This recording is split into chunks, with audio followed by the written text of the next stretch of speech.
The following podcast contains spoilers, adult language, and it appears as though Diana's head has exploded, but it's all in the name of marketing research. So welcome to the show.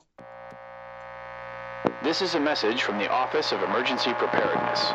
Due to the recent crisis, we ask that you remain in your homes. Do not attempt to communicate or interact with the creatures, even if they are people you know. Lock your doors. Bar your windows. Evil is coming. It's time for Aim for the Head, a horror apocalypse entertainment podcast. And now, here are your hosts, Diana and Steve. Hi, and welcome back to Aim for the Head podcast. I'm Diana. And I'm Steve, and I thought your head exploded. I was just going to say, I'm Diana with my head reattached. The miracle of editing. I know. And welcome back, folks. We are over the moon to be talking about the brand new season of Fallout. This week we'll be discussing season 2 premiere. Title of the episode is The Innovator. Mm-hmm. I know. Great title. And we always jump in first. If you're new to the podcast, welcome.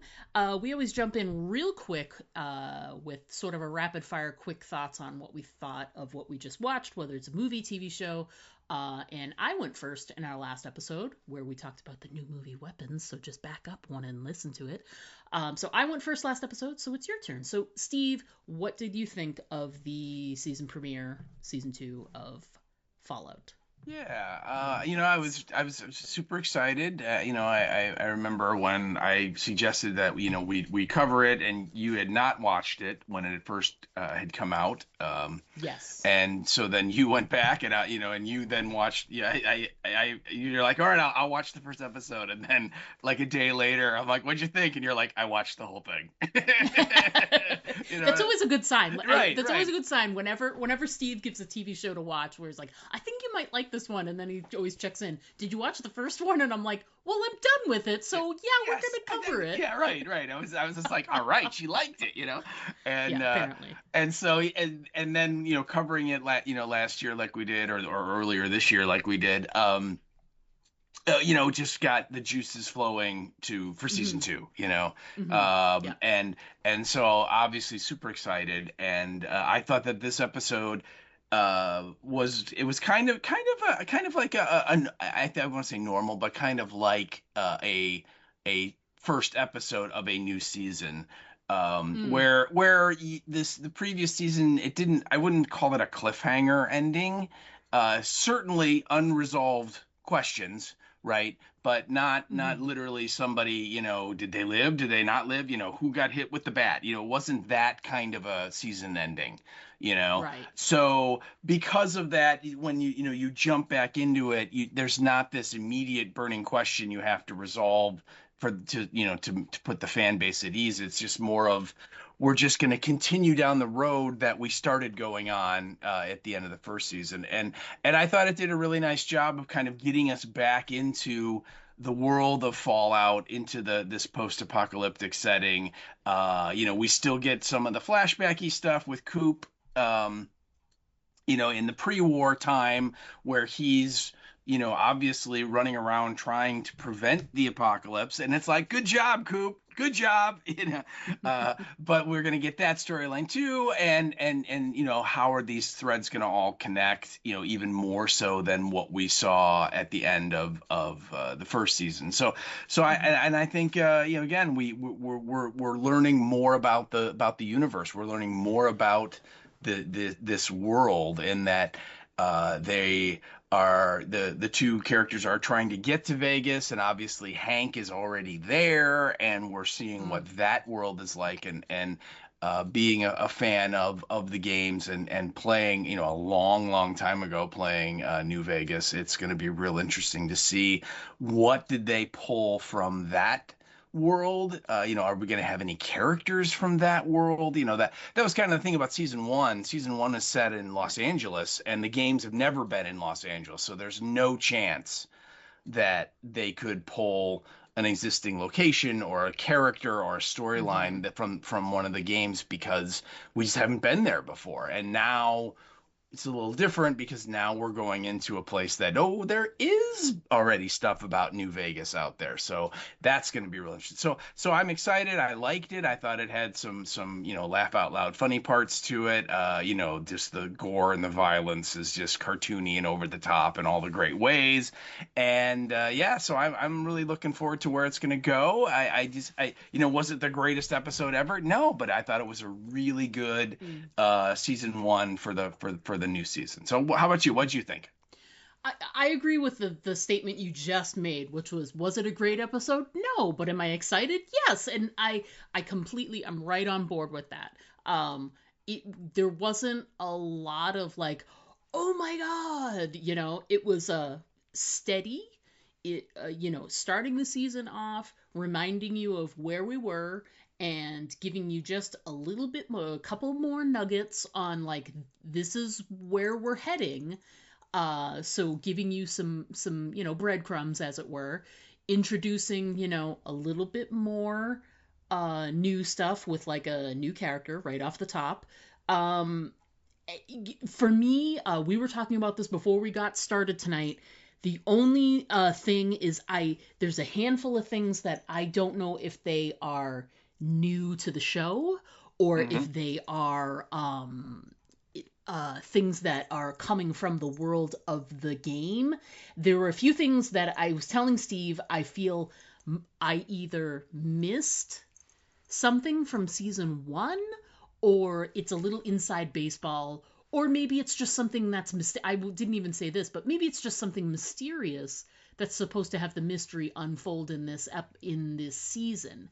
But because I never played the game and I'm nervous about, not getting some of those little Easter eggs, I don't know. And there's nothing really major. There's a handful of things that I was like, I'm not sure what this is. I'm not sure what that is. But when we get to them, we'll talk about them.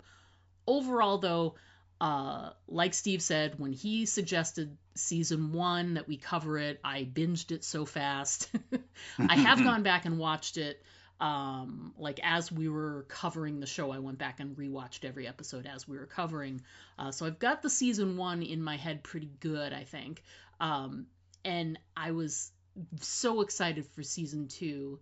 And I was not aware that when season 1 came out, because I didn't watch it when it came right out, that it was like the entire 8 episodes was dumped right away on Prime.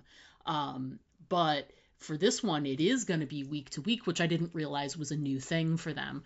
And I'm so glad, because I really feel like the week to week model just works better when you're going to be covering a show, because then there's actual surprises to talk about and new content, as opposed to like everybody could watch everything and know how the season ends like right now, but we're going to cover it week to week. Anyway, so I'm excited for the week to week aspect. I'm excited to be back in this world. I love the post-apocalyptic feel. I love every time they're walking across the wasteland, any new place they get to or new person they meet, everything is like a new thought or idea, a new world building thing. I love all of it. I just drink up any time that they're out in the wasteland, seeing something new, meeting someone new. It's so bloody interesting. I love it. Yes, funny moments. Yes, really great gore moments. I love the way that they do those gore moments where it's happening with like really uplifting, adorable songs from the 50s and 60s. So it's like the juxtaposition is hilarious. But yeah, I'm very excited to be back in this world. I'm very excited for more episodes, and I can't wait to see how things unfold for the rest of the season. So yes, I'm looking forward to the rest of season 2. This is a really good start, I think. Fantastic. All right, cool. All right, so before we usually get started talking details about the episode, we talk episode description, and then we'll get into the writer and the director. Steve, it's a super, super detailed episode description, so are you good, or do you want me to like help out in any way? Like maybe I can jump in halfway through and do the rest of it? I think you should just be on standby. Okay. Because I looked at it and oh my God, I mean, it's just I Okay. don't know if I've ever attempted to read an episode description like this one. Quite So like this. yeah, it's wow. I don't know. I'm gonna let's just start and hope for the best. Yeah, it's yeah, Yeah. So good. I like get your phone out and dial 9-1 and then just wait on that last one. Okay. Will do. All right. I Cool. got your back, pal. All right. That's what I prefer. It is the holidays, baby. All right. All right. So the episode description that we have for this week, and again, this is the show is Fallout, the Amazon Prime series. This is episode 2.1, and the title is The Innovator, and the description we have as follows. All right, here we go. Concentrating, focusing.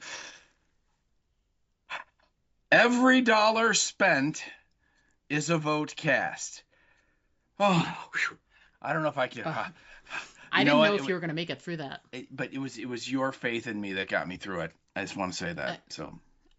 And I just want to say that when I came across that as the episode description, I was like, that can't be it. And went Right. searching, because usually I just pull whatever they've got on IMDb, and that was there, and I'm like, that feels incomplete and small. And then I went to Prime and looked at the episode description that Prime had, and that's the episode description that they had. Yep. That's it, people. I know. It's just so. I mean, is it?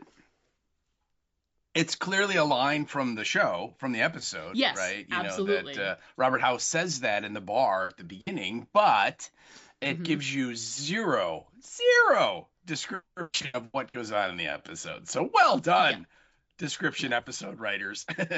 Yeah, well done. Well, I mean, just I hats golf, off golf, to you golf guys. clap. Yes. Yeah, I doff my cap. Is that what the kids are saying these days? I believe so. Yes. On MySpace. Yes. Yes, on MySpace. Nice. All right. Anyway, enough of that craziness. Let's move on. Okay. So our writers and our director this time around are actually people that were writers and directors last season. So the names might sound familiar to you when I say them off, but we will recap in that we have a writer, or it's a team of writers, and it's a gal named Geneva Robertson Dwart. I'm not sure how you pronounce her last name. It's one of those weird hyphenated names. And a guy named Graham Wagner. And again, both of them are like executive producers on the show, very much involved in the whole thing. They were last year, they are this year. And Geneva, she is credited in the past. She wrote the 2018 Tomb Raider with Alicia. Whatever her last Vikander. Yeah, I always want to say Vikander, but yeah. And then she also wrote the Captain Marvel movie. So she has written several screenplays that were turned into big time productions, as well as being, like I said, an executive producer and obviously a writer in the writing room for this show. And then Graham Wagner, he is a long-time television guy. He's worked mostly in a producer capacity on lots and lots of shows in the last like 15-20 years, and just some of the ones I wrote down was Silicon Valley, Portlandia, Baskets, and way back when he was a producer on The Office, so the American version of The Office. So again, lots of experience, and he is also part of the writing team for this show. So I'm sure that this duo, or at least one or the other, will write at least one other episode this season. So we'll probably be talking about these two again. And then our director is this gentleman named Frederick, and then it's E.O., two like initials, EO, and then Toy or Toye, and it's Toye. So again, this guy is a long working director in television. Lots and lots of stuff, lots of shows that we're familiar with, programs like The Boys. He's directed episodes of. He's directed The Terminal List, which is this Chris Pratt show that was on Amazon. He's directed episodes of Shogun, which was on, I believe, HBO, Snowpiercer, and I think I mentioned this last year, he did direct 2 episodes of a little show that we might all be familiar with called The Walking Dead. And again, just to recap, the 2 episodes he directed were both in season 11. And they were both in that like bonus, like COVID bonus episodes. And the first one is called 11-3, and it was Hunted. And it's when Maggie and her group, including Negan, set out to, get the Reapers. And the subplot was the rest of the women in Alexandria like go out to like find all the horses that have gotten out, if that rings a bell with anyone. So like all of the other the non-Maggie women from the show that are still there, so Carol and all those folks and Connie and people like that, they go out and find the horses. That's a subplot. And then the very next one, 11.4, that's where Daryl gets brought to the Reapers, and of course his former girlfriend shows up to be part of the Reapers, and we get the whole flashback story of when he met her and that whole episode. So those are the 2 Walking Dead episodes that he directed. So again, but if you IMDb him, I mean, the guy's got probably 50 or 60 directing credits, in the last like 20-25 years. So just a real seasoned pro, knows what he's doing, and directed a couple episodes last season of this show as well. So he already has his feet wet a little bit, so to speak, in terms of the world and how the world operates. So that is your writers and your director. Excellent. So let's start off with our opener, which was we're back in we'll call it Cooper Howard land, and we get a little bit of we catch up right where we sort of left off in his tale, which is things are ramping up, nuclear war, like readiness wise, and there's lots of voiceover with like newscasts and radio and things like that, giving you little tidbits of backstory and catching you up where you are. It also shows there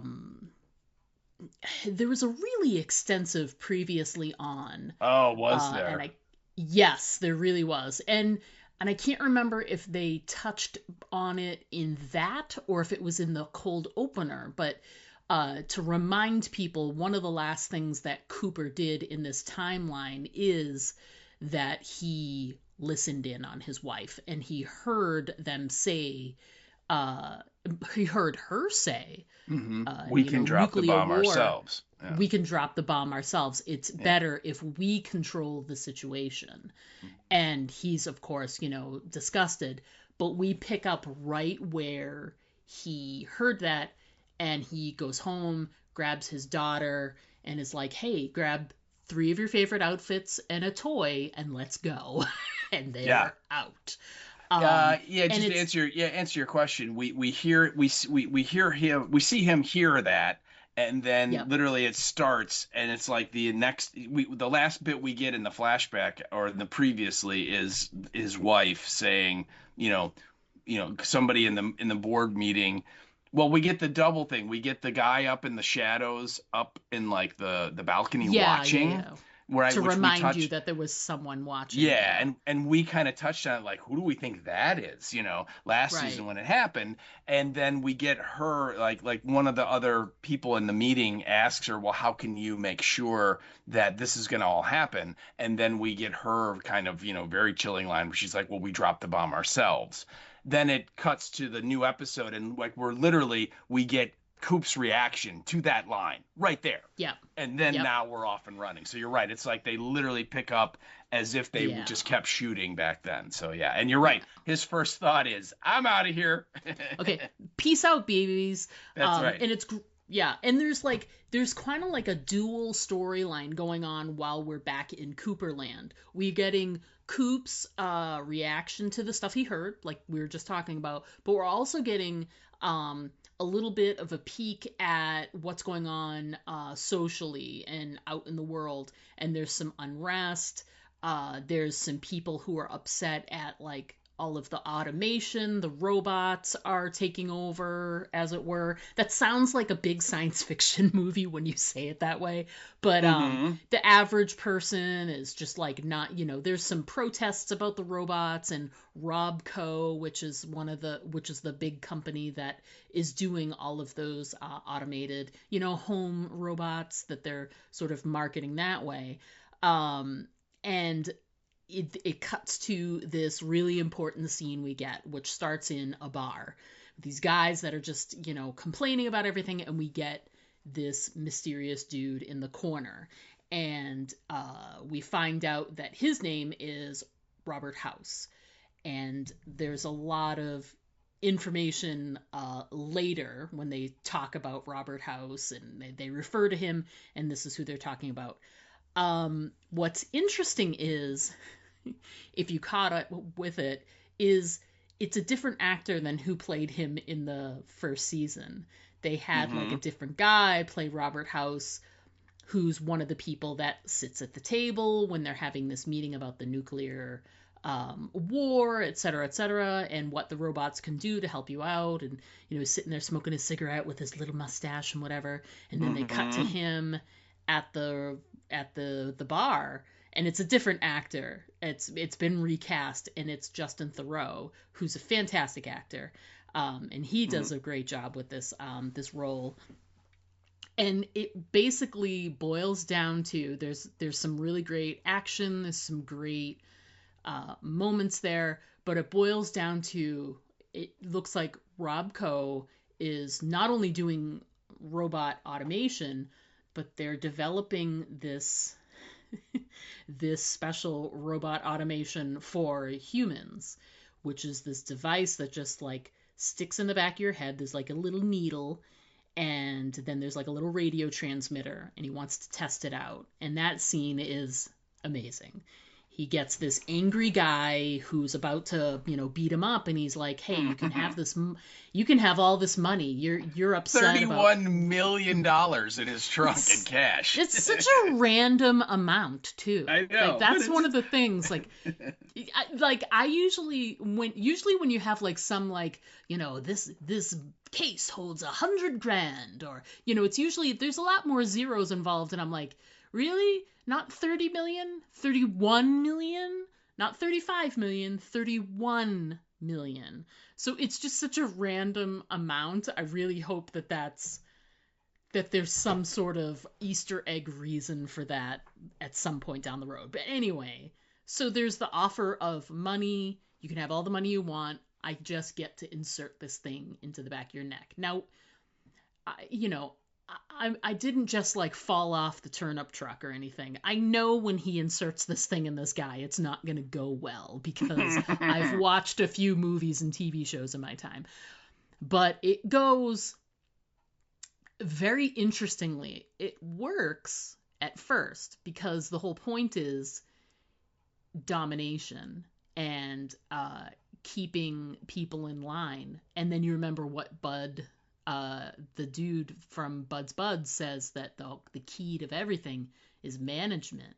And this is along those lines. You're going to manage management and integration. Yes, and they're integrating these people into their management structure, which means these will be the peons that we tell what to do, because they all have a thing inserted in their neck. So he does it, and he's like, beat these guys up, get rid of these guys, kill these guys. And he does to the one, and then the second one is scared and runs away. And can I just say that the throwing of the bat and hitting the guy clear on the head was such a great, I felt like I was watching a cartoon. It was like a Bugs Bunny moment, or like a Wile E. Coyote moment. Like, I'm going to throw this bat, and phew, phew, phew, phew, bing, right on the head. And it was perfect. But as soon as he kills the two guys, it's like there's would you call it like a a misfire, a miss, you know, it's not working 100% correctly, because he kills those two guys, but then it's like the suggestion about killing the guys also somehow included House, because the dude turns to him and you can tell that he's like, okay, now I need to kill you too. And House is like fiddling with the little remote control, like, Mhm. we got a problem here. We got to fix this. It's not looking right. And he's like doing the thing or whatever. And it's the guy's coming towards him. And then he sort of like stops. And then there's like a little hum and then an explosion, and his head explode. Yes. And all his gooey bits get all over the place. And it's really, the whole thing from beginning to end is such an incredible scene. There's some really great quotes, which you and I both wrote down a couple of good quotes from that scene.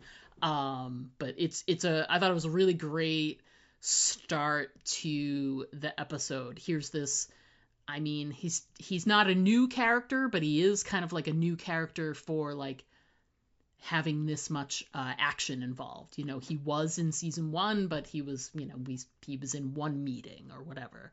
Now we're really getting to know this Robert House guy. So, so what did you think? What are your thoughts on the Robert House scenes that we got?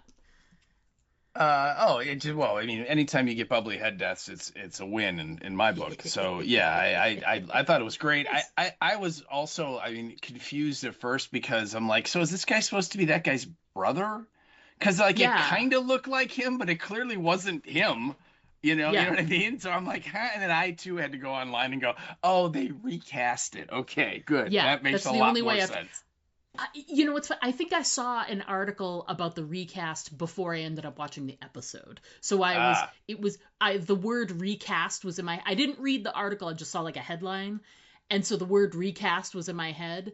So I think they just were poking fun when they had that moment where he's like, what are you, this guy's biggest fan? And he's like, I kind of am. I was like, they were, it seemed like they were poking fun at the fact that they didn't immediately go, hey, that's you on the TV. Because exactly, like yeah.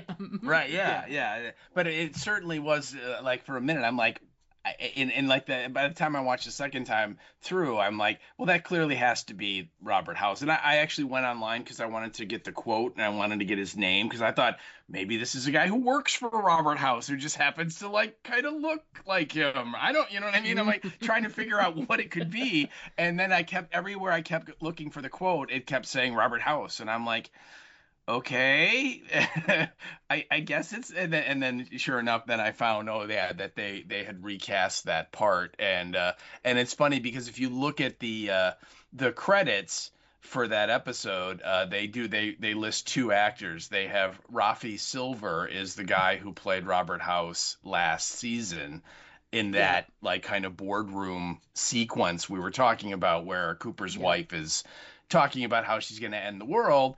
And then of course Justin Theroux is the current guy residing in Robert House land. So it makes a lot more sense, you know. Yes. It took a little bit to get situated, though. No, I'm not gonna lie. It did. Absolutely. And it was certainly a little confusing right off the bat there. But yeah, you know, and I think this should be a lesson to everyone, that if, you know, you follow a guy out into the alley because you want to beat him up because he's a jerk, and he opens up his trunk and says, hey, I'll give you all this money if you let me put this little thing on your neck, you say no. You just do, okay?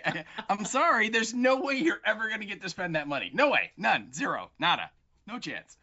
And yeah, it was really fun to watch as he kind of staples it into his neck, and then he has like the little controller with the knob, the power knob that he turns to crank it up and crank it down, and then he hands the guy the bat and he's like, get rid of your friends. and the first guy, I mean, wow, he like goes to town on that guy, right? I mean, about 6 or 7 really good bat strikes to that guy's head, turning that into an overripe melon. And then the other guy's like, I'm leaving, and he goes running, and you're right, he like he like flings the bat about 30 feet and it just nails him right in the head, takes him out. You're like, It's okay, cool. fantastic. And then just the thing, because then that guy looks at House, and it's not a like, what do you want me to do next look? It's more like a, I'm gonna kill you now look.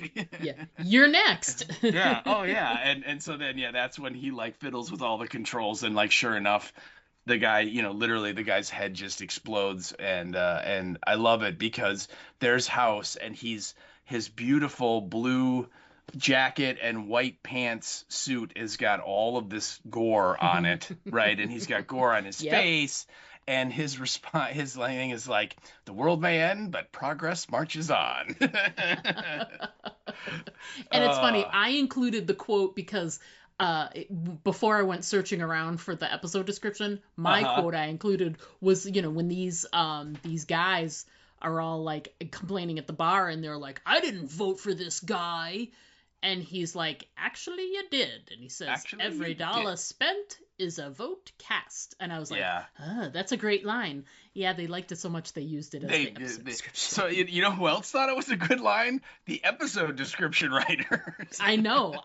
They wrote it down and they went, oh, that's our description of the episode. That's it. It will infuriate people. We should use it. We should use that because it's perfect. It is. It was a really fun like opening moment to kind of. I think it was sort of it was a double meaning in that one, for the people who were into season 1 and already on the journey, it was just a way to go remind them that like, oh yeah, there's going to be all kinds of blood and guts in your face in this show, just in case you hadn't remembered. Just in case you forgot. Yes, yeah. And then for the that small group of people that are like, well, I heard good things about the show, but I didn't watch season 1, but I'll just watch this episode to kind of see what it's all about first before I invest the time into watching season 1. This was their show's way of going, oh, hello, new person who's never been here before. Here's a whole bunch of blood. Yes.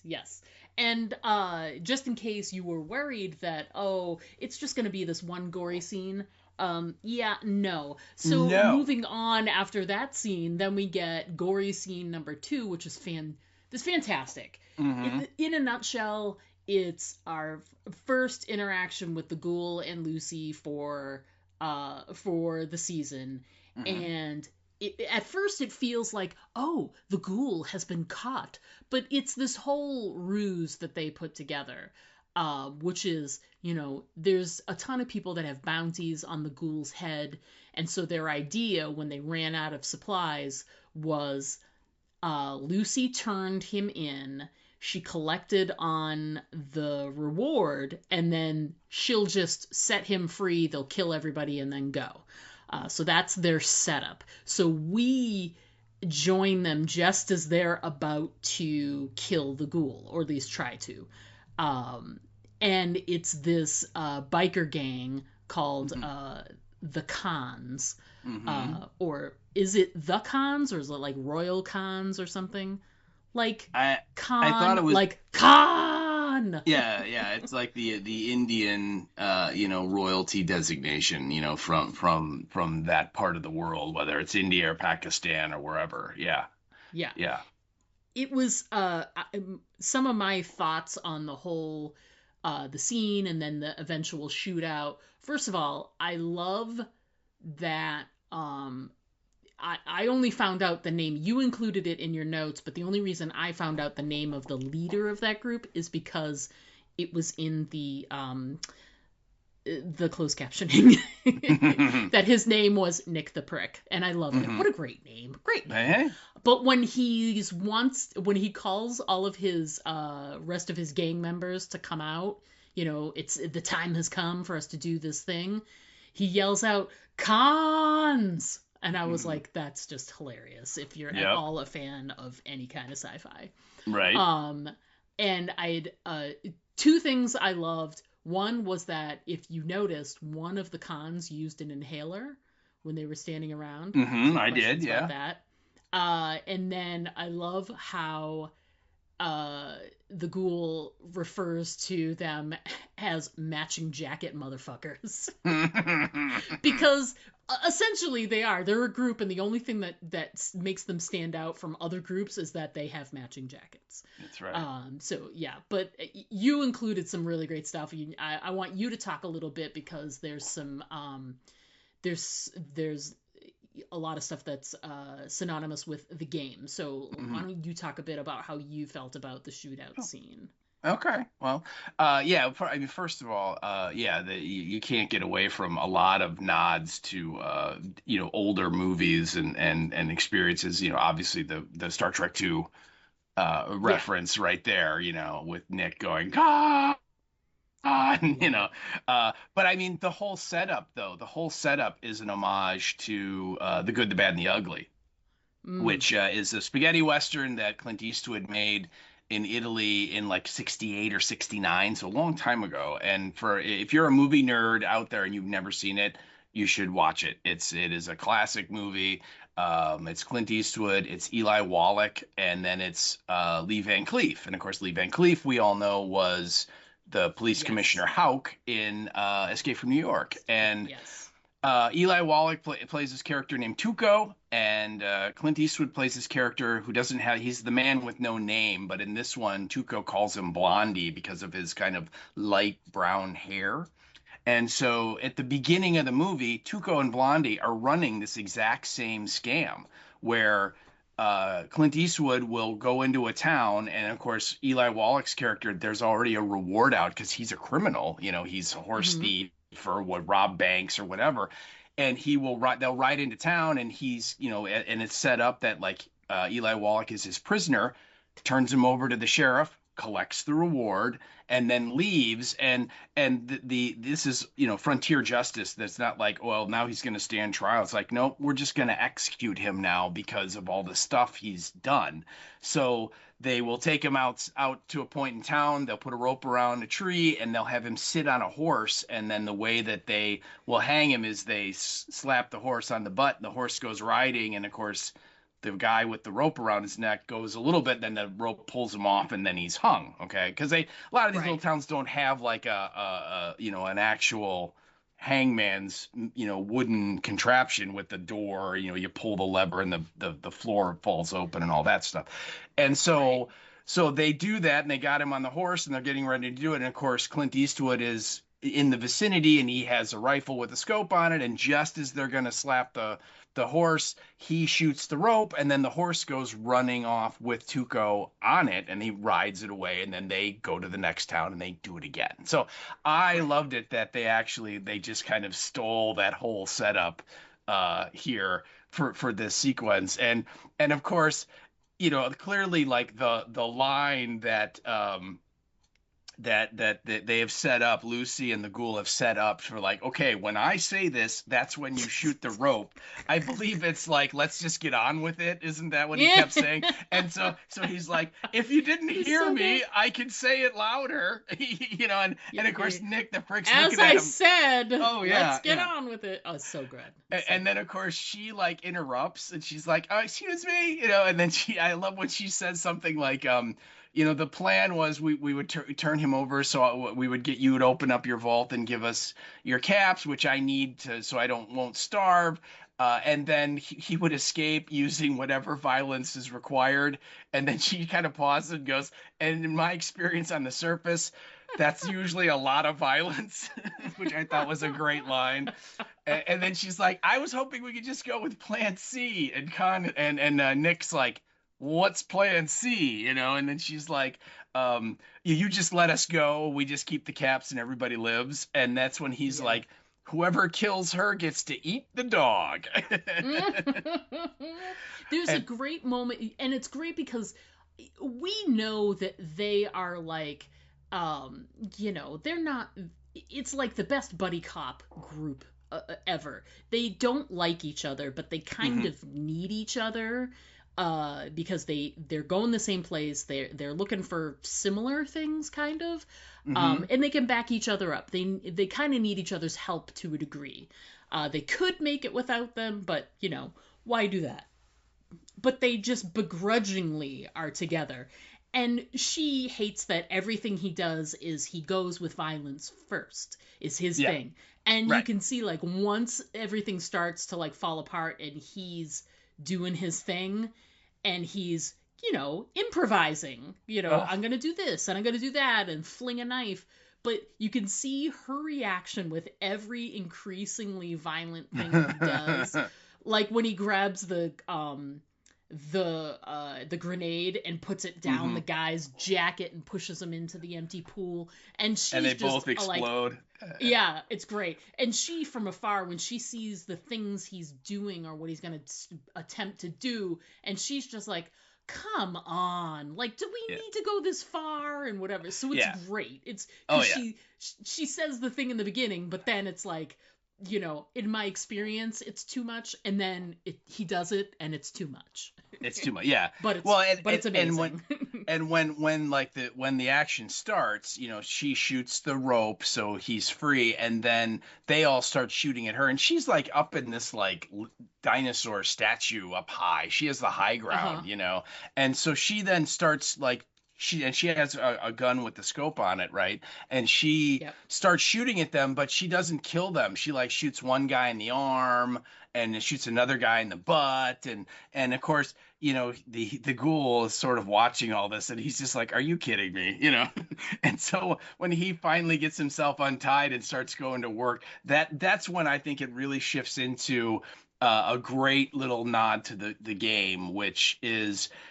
I mean, every death that he causes, every guy that he shoots, I mean, it's like a spectacularly gory, explosive death, right? Whether, he's shooting guys and big holes are getting blown through them and they're moving in slow motion. And then he gets the one dude who has like the grenade launcher and he shoots another guy and it blows his head completely apart into pieces. And then the grenade thing. And then when the two guys explode in the grenade, there's this like shower of limbs and gore, and I mean it's like suddenly it's everybody's Ernst in that scene, right? I mean it's spectacular, and it is directly out of the game in that you can do those kind of spectacularly gory hits, and actually one of the skills that you can build up, that you can select, because like as you go along in the game, you earn like experience points.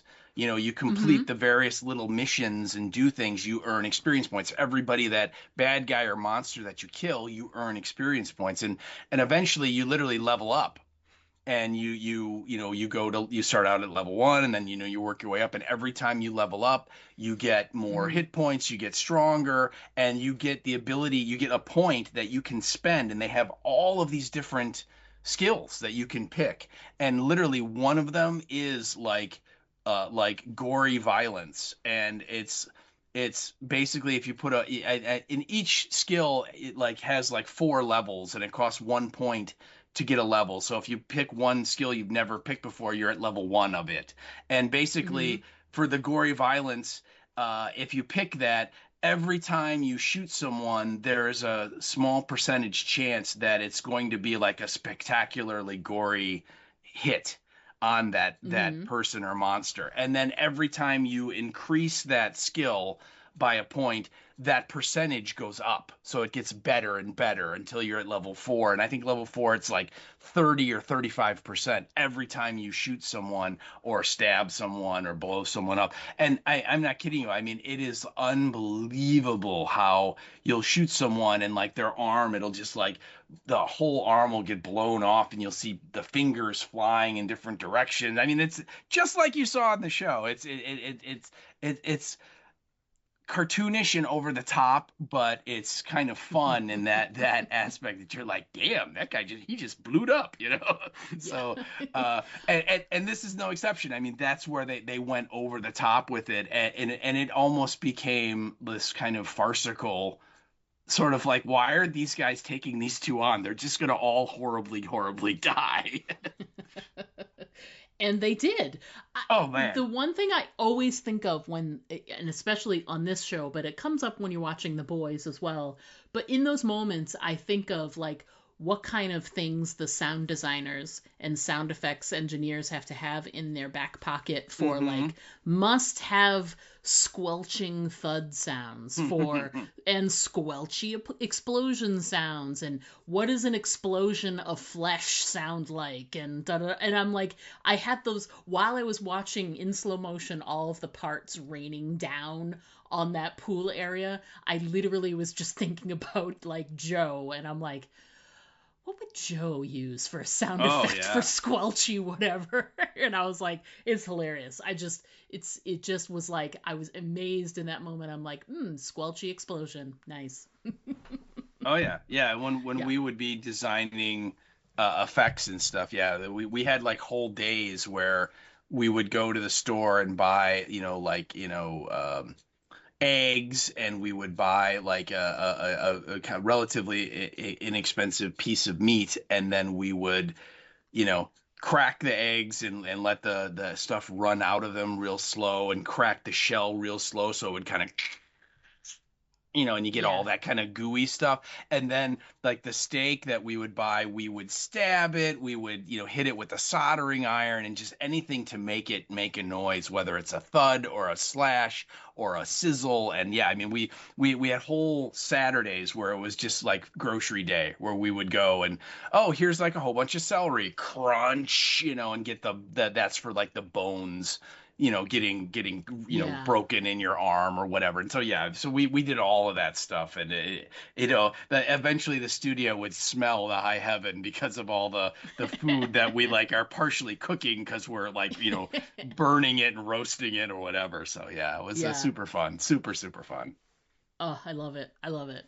Um, so there's some really great vault tech scenes that vault scenes, I'm sorry, that I Hmm. want to get into because we both had some notes there. But you included a note here about the vault tech salesman. Yeah, Is yeah, that the yeah. scene when they're stopped on the street?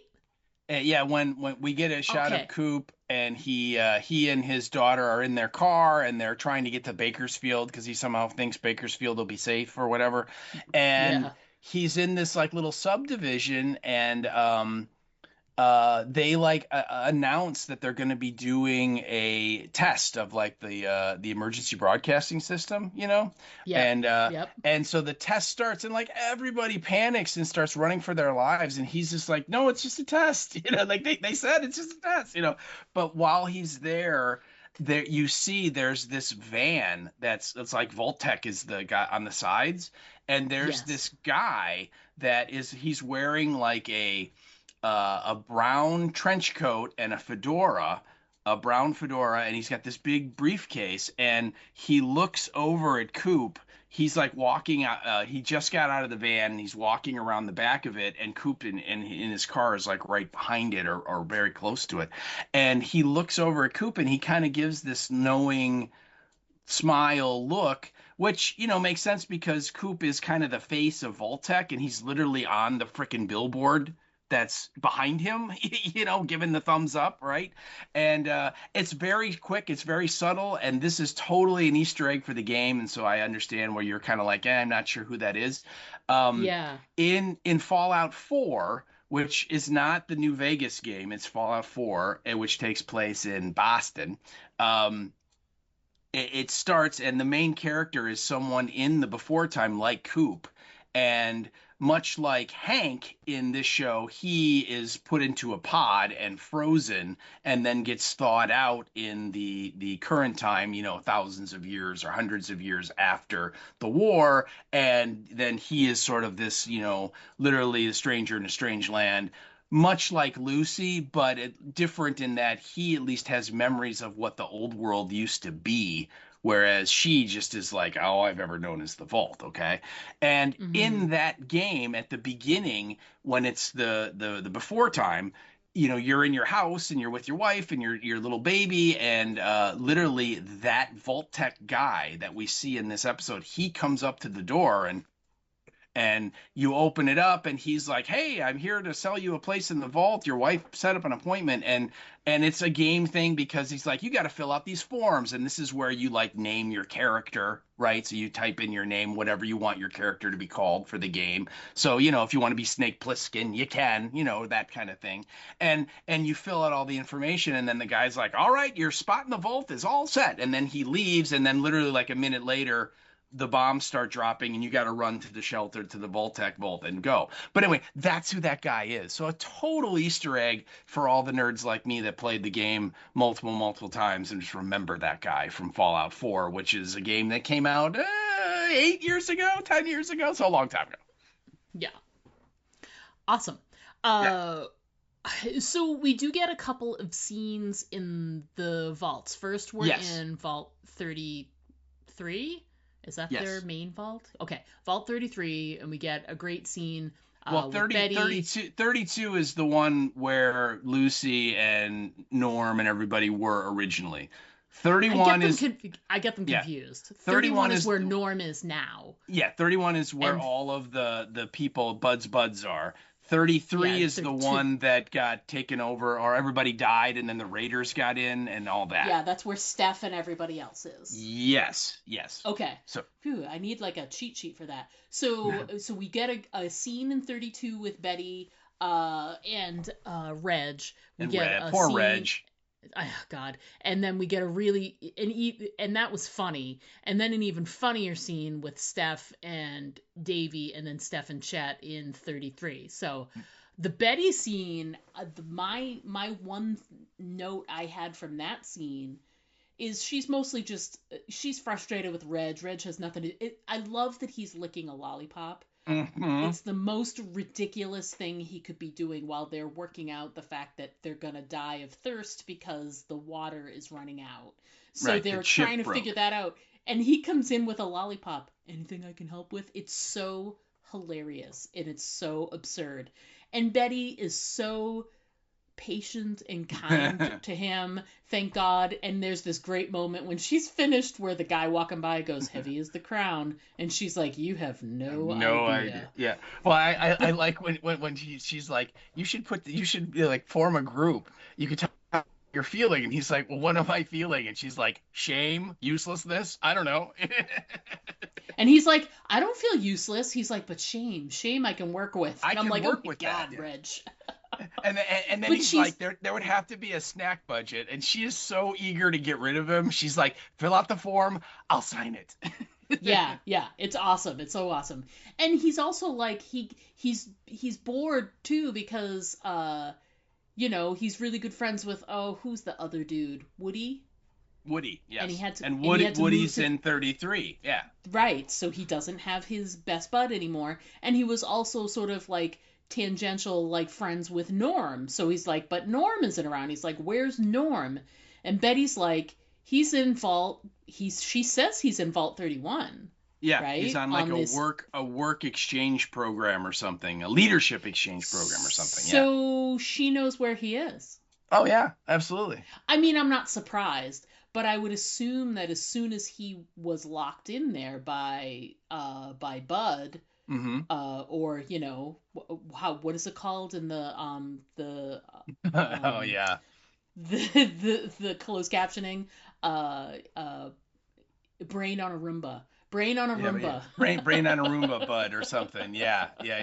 So obviously he must have sent out some kind of automated message to Steph and Betty. Oh yeah. To say that Norm is here, he was rooting around, and don't worry, I've got him locked in here. You're fine.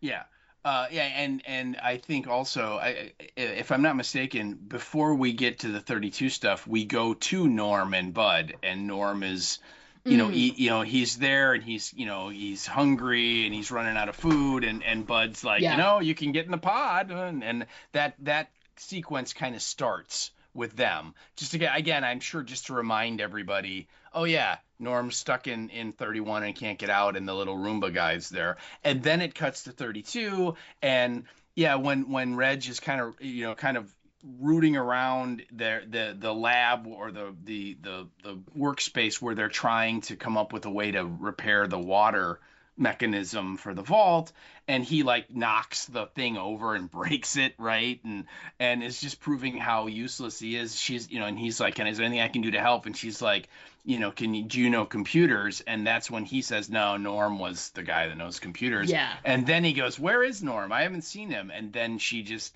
very like she's waiting for someone to ask, goes, oh, he's off on a work, leadership exchange program in Vault 31. So don't worry about him. He's fine, Yeah. Yeah. Oh yeah. And but anyway, yeah, she clearly knows, and I think also either Bud or Norm, when Norm is mucking around with stuff, disables the communication, the Yes. email between the vaults, because we get that in the scene with Steph, that she's very Correct. frustrated because she can't get in touch with anybody to figure, she needs answers on something, on how to do something or whatever, and she can't get to 31, she can't get to 32 because the inter-vault communication system has been sent down, taken down or offline. And my one thought is that Bud did it to prevent Norm from sending a message to one of his friends, and be like, help me, I'm stuck in Vault 31, or Norm did it to try and mess with, the system, try and, break things. Maybe someone will come looking, that kind of thing. And they haven't answered that yet, but that is definitely what's going on. Yeah. So I took it that she totally knows that where he is and what's going on. Yeah. Yeah. As funny as the scene was with Betty, then the scene with Steph is just even funnier. Oh my God. You wrote the Davy stuff, so you should talk about it there. But she has this hilarious, and it's great because it's Betty dealing with, oh my God, people who just need a hobby and nothing to complain about. Oh my God. And then Steph dealing with literally the same thing. With Davy, but it's a longer scene, and it's so ridiculous and so funny, and you included some quotes there, so we got to talk about it. Oh yeah. We see she's in the office, and she's literally like doing the Hunt and Peck style of typing on her terminal. Yeah. Right. And we should point out she only has one eye, so I'm sure that's affecting her in some way, and she's clearly not really paying much attention to Davy, who's obviously made an appointment to see her, and he's basically complaining about the layout of the vault and how it's just not what Vault 32 was. And he goes, so you see what I'm up against. In 33, I leave my quarters, take a right turn, another right turn to the elevator. Here in 32, or maybe it's the other way in 33, it's a left and a left to the elevator. It's totally different. And then she's like, yes, they're the exact opposite. You just have to get used to it, And then he's like, I don't think it's that easy, And she's like, what would you want me to do? Is there something actionable here that I can do? And again, she's kind of like she has much less time and patience than Betty does. Betty is much better at kind of, dealing with the fools, whereas Steph is more like, get out of my office, right? Yeah. Betty's been an overseer before, and Steph has not. So you can tell that, like, and Betty's older, so she's got the maturity of knowing when's the right moment to. Plus, here's the thing. There's something nefarious going on with Betty and Steph, considering where they're from and all that other stuff, and we know that.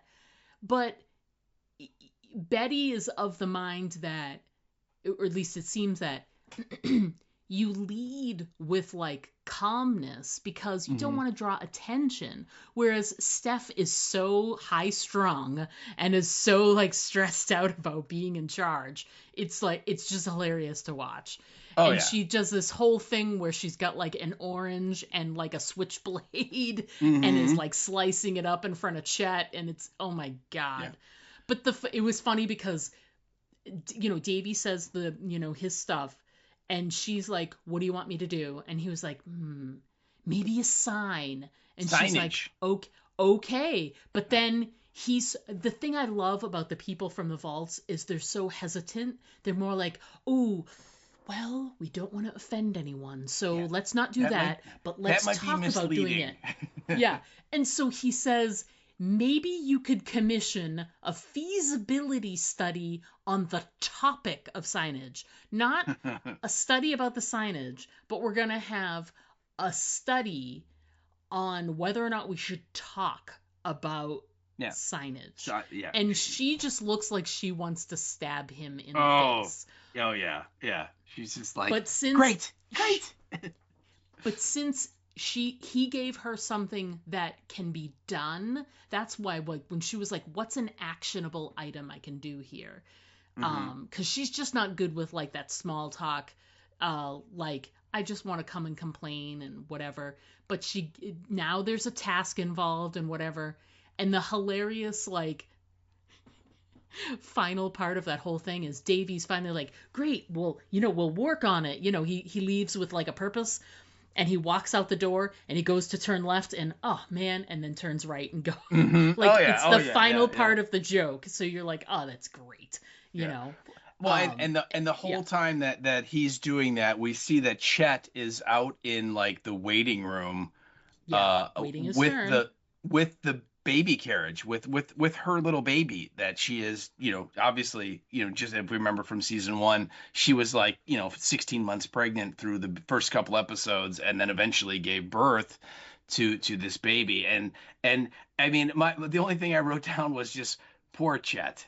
And I mean, he literally is in hell. And so he goes in to see her and she's like, oh, hey, Chet. And he's like, so have you gotten around to giving me a job yet? Because everybody else has got one and I don't, And he's like, if you need a gatekeeper, I have experience. And she's like, well, you're taking care of the baby. And he's like, yeah, little thing about that. Okay, we need to name it.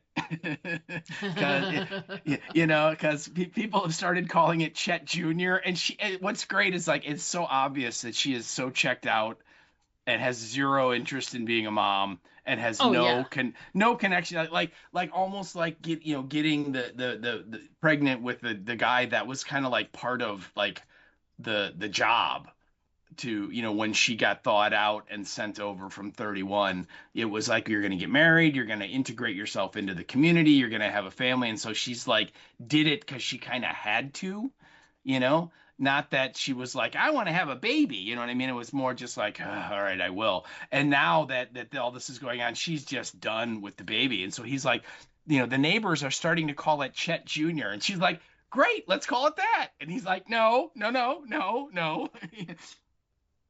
And I think, doesn't he point out to Davy that it's like, not my baby, not my wife. You know what I mean? He's just like, we're not married. It's and of course Davy, misses all of it, and he's like, yeah, I guess I missed on having a family, but good luck. And he's just like, no. Yeah, he was like, well, good luck to you and your family, and he's like, not my family, not my family, not my family. Oh yeah. And so there was this great moment too where he's talking to Steph about it, where he's like, yeah, we need a name and I need a job. And she's like, watch the baby. He's like, it's not my baby. We're not married. This isn't my kid. And she's got the knife, like I was talking about a second ago. Wow. And she's like slicing the top of this orange or whatever it is. And she finally is like, and he's disagreeing with her. And at the moment, she stops slicing the orange and she's doing it in like a real menacing kind of manner. And the knife is pretty extensive. This isn't like a knife that's in your drawer in the kitchen. This is a knife that you stab people with. And so she's doing that, and then it gets a little tense for a second, and she takes the knife and like bam, like stabs the desk, and she's like, buries are we it into fighting? the desk. Yeah. Are we having a fight? Yeah. And he Chet looks at her all teeth, and he's like, Chet Jr.'s great. Let's go with that. Oh yeah, Let's go. He has no spine at all. Oh God, no. Yeah. Yep. Oh, I did. It was literally. It's like Chet is in hell right now, in that he's been separated from all of his friends and everybody that he knew over in Vault 32, and he is saddled with this. Clearly he had the hots for her. I mean, he had the hots for Lucy, but they were cousins and that wasn't allowed. But Yeah. he always liked Steph, and so now he's like, ooh, I could have Steph, but all of this other baggage is stuff he never anticipated Nope. or wanted, and he's just like, Nope. there's no way out. There's no way out. What can Yeah. I do? It's funny because in any other story, Chet would be the guy that like loses his shit, kills everybody, and like, or is like, I'm mad as hell and I'm not going to take it anymore, and he grows a spine. But I Hmm. don't know that that's going to happen because the humor of him constantly not having a spine is just too much.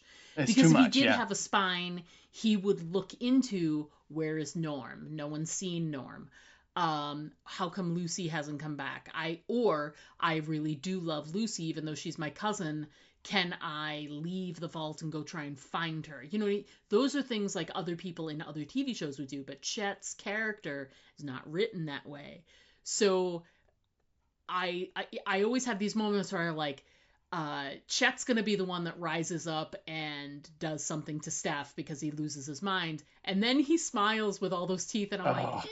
maybe it won't be him at Ma- all. yeah. He's No, just too. Yeah. He's way too spineless. He's just so afraid, Yes, in that moment. he doesn't Yeah. want to rock the boat, it. But I think though my guess is that Chet and Reg are eventually going to find Norm. I think that's going to be the direction that they're going to go. That they will kind of slowly put it together, because I think he's absolutely spineless. You're 1,000% right, but he still will kind of go along and do some of the things, to like he was working with Norm. Remember when they went Mm-hmm. into Vault 32 and saw all the dead bodies and stuff? He just doesn't want it to be discovered. Like that's when he Yes. loses it. As soon as And the lights turned on, he's done, right? Yeah, and I think he's okay when he's doing it with another person. So, like, doing Yeah. the stuff with Norm, he could easily just be like, I didn't know what I was doing. Norm dragged me along. I didn't Yeah. know what I was doing. This person did this other thing. I think he's mostly he's mostly afraid when he's by himself, but I think Yes. because of his softness and his lack of spine, he could get talked into something.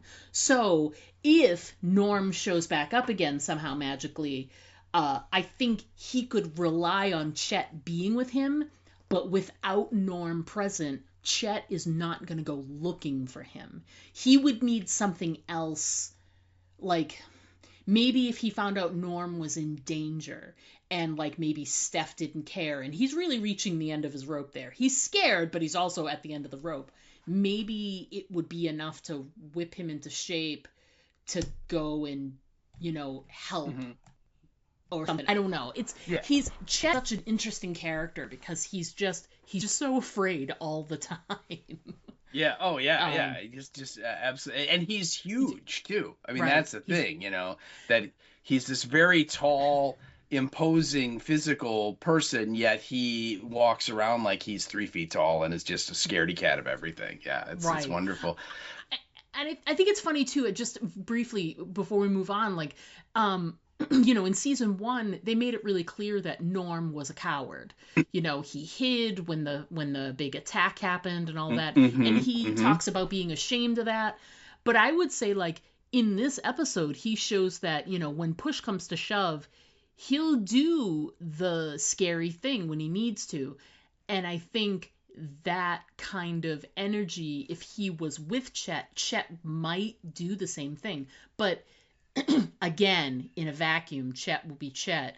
It's just interesting that in that vacuum, Norm was able to like rise above and be like strong. I'm curious if they'll let Chet do the same thing. Because Yeah. the capacity's there. He wants to. He's just so afraid of stuff. So it's just going to be interesting to see how they develop Chet some more in this season. Yeah. Yeah, you're right. You're absolutely right. Yeah. I think also we haven't really talked about Norm all that much yet, but I think the one thing you can take from the space between season 1 and season 2 is that Moises Arias, who plays Norm, that dude went to the gym.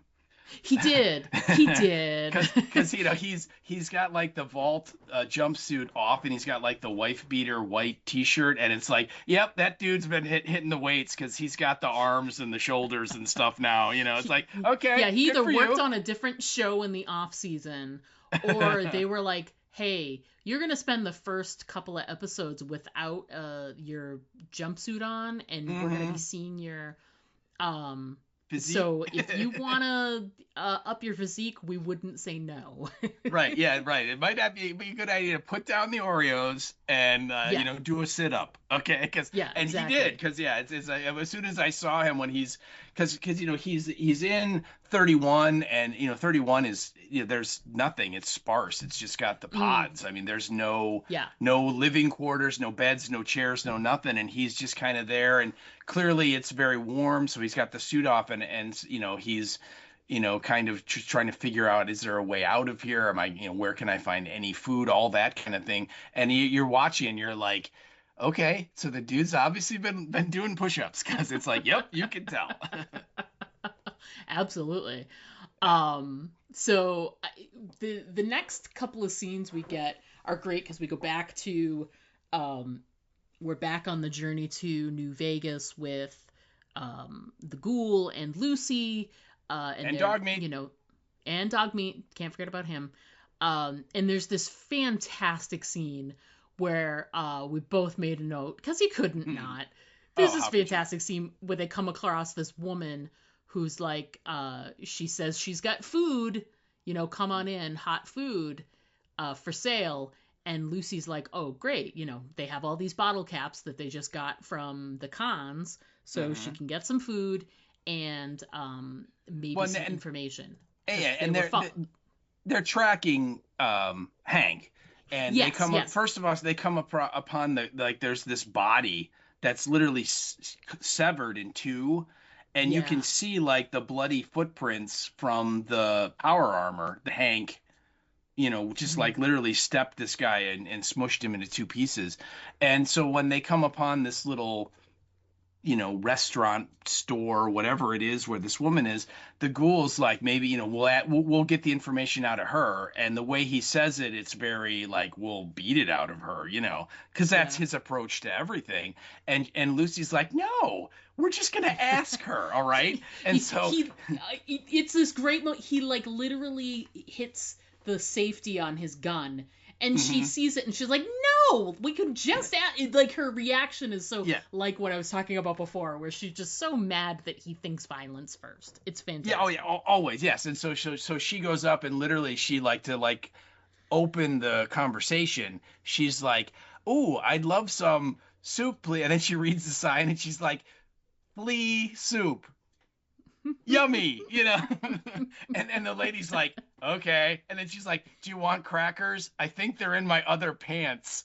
But the best part of the flea soup is how it's made. Oh my God. She's like, okay, and she shuffles off over to the stove and the pot, and Lucy continues talking, because they've got the soup, and that's fine, she needs food, but she's like, she wants to ask, there was a man that went through here, but she was about to continue, and she's like, so there's a man that, and she stops because the woman has leaned over the pot and is doing like the Allison from Breakfast Club moment. The Ally Sheedy moment, yeah. And she's shaking her hair, like scratching her head to get the fleas out of her hair into the pot for the soup. And I think, doesn't she make a crack like, fresh? Like, eat it while it's fresh. Yeah, is the comment. And Lucy, and there's no spoon, by the way. So Lucy takes the bowl and takes I don't know if she actually takes a sip or if she just tilts it a little bit. And she's like, yummy. And then she puts the bowl down and is done with it. They actually show the soup, and they show little fleas, because fleas buzzing jump. Around it. And they zing and jump around, and you can see them, and it's so terrible. And my thing I wrote down wasn't even so much that it's just flea soup, but that it's, air quotes, homemade police soup. Yeah, Yeah. Oh, yeah. 2 caps. She paid for that. 2 caps. Are you kidding me? Oh yeah. And so anyway, they ask, and she mentions that the guy came through and points where they went, and she adds that he kidnapped her son, which I have to assume is the dead guy split in half that they just ran into, and That's what I was thinking, but I don't think so. I think no, he's the guy. He's oh, the you think guy that's in Vault he's the 24. he's the sugar bombs Sugar guy? bomb Okay, guy. yeah. I think one, so. one or the other. Yeah, I think you're Yep. right now that I think about it. Yeah, but it's so great because she's the woman's like, he took my son, so if you find him, it'd be great. And the ghoul's like, he's dead. And then Lucy's like, we don't know that. We'll look. And then the woman goes, good. He owes me money. Yeah. So that's her concern. It's not that it's her son, it's that he owes me money, and then as they're walking away, doesn't she go, if you find any money on the body, it's mine. Oh my God, it's great. And because it's like, it's her son, and she was like, oh, he might not be dead. And the woman's like, nah, that'd be my luck. He owes me money. Yeah. So yeah. it's like, she's already resigned to the fact that her son is dead or whatever. And Lucy's just trying so hard to make things nice up Yep. on, up out in the wasteland. And it's just never working. No matter what happens. Everybody's always having the worst day. Oh man, absolutely. So we get some great sort of roundup scenes at the end with Cooper, and and once they get to Vegas, and there's a vault they go into, but there's a really quick scene. I just wanted to include one little quote from. We get the scene where Reg starts the support group, and it's fucking hilarious. It is. The whole scene is hilarious, but the comedy cherry on top of the entire scene is at the very end when the one woman that's in there, Marianne, she just goes, "Great snacks, by the way." Oh yeah. Well, and which I thought was great. Yeah, well, it's what is brilliant about it is that he's starting this group so he has something to do, right? Yeah. And it's basically a support group about people that are the result of inbreeding. Because you're in a vault and there's only limited number of people, and so occasionally a cousin will impregnate another cousin and whatnot, and so you kind of, these people have this stigma of it, allegedly, right, that they have to deal with, that you're kind of a flipper baby, that kind of thing.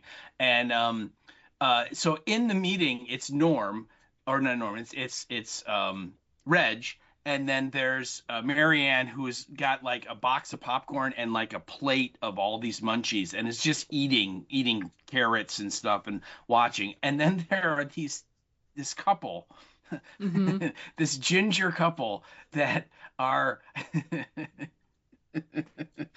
they're clearly related, right? Because they both have red hair, they both have very similar facial feature. You know what I mean? It's just like, okay, you guys are like brother and sister, or in the familial line somewhere. And I mean, the whole thing about it is Reg just talking about, it's not our fault that our parents were first cousins and they just got together and were the result of it, yet we have to deal with it. And all the whole while he's making this big statement, these two, they're just like giving each other the like sexy eyes the whole time. Right? They're just like and then finally when he gets done with his big speech about how it's okay and it's not our fault and we have to learn to live with it, and it, it's not something to be shameful, and all this stuff, then the girl's like, so when are we going to change the rules? And he's like, I'm sorry. And she's like, so that first cousins can get married. And he's like, no, that's a good rule. Okay. It's just not our fault that our parents broke it, and then immediately those two are like, yeah, we're leaving. And they get up and they leave. Oh, it was very funny. This is the way that they were just so handsy and all over each other and kind of eyeballing it, like, okay, we know why you guys are here. Yeah, no kidding. So it's a quick scene, but it's just got some there's some great humor in the scene itself, and then just that cherry on the top at the end. Great snacks, yes. by the way. Because he made such a good, he obviously got the funding. Yeah. And if you notice, Marianne, she like talks about like she's allergic to dust, and she wonders if she got that from her father, who was her first cousin or whatever. And he's like, I don't know, I didn't study genetics. And she's like, oh, and she's like gonna get up and leave. And he's like, but it totally could be. Whoa, whoa. And then she's like, oh, good. And then she sits back down. And so he's just like basically saying anything possible to keep her there so like they can keep the group going. And yeah, it was a really lovely, very funny scene. And again, with Chet and Reg, it's like I have a feeling that they're going to become more important characters and actually participate and contribute to the main story. But for right now, they are total comic relief, both of them. I love it. I love it. Yeah. It's fantastic. Mm-hmm. Which was great because we went from a funny scene into a funny scene, which was, flea soup into, oh God, poor Reg. And then we get they show up at this drive-in, and connected to the drive-in is also this entrance to another vault. Vault 24. And meanwhile, they're not just like randomly. They're literally following, because Hank was wearing, if you remember from the end of last season, he's wearing Maximus's power armor. his power armor. So his footprints are pretty easy to follow because they're freaking huge. So and they stand out. So they're following his path. And he took a little bit of a pit stop here.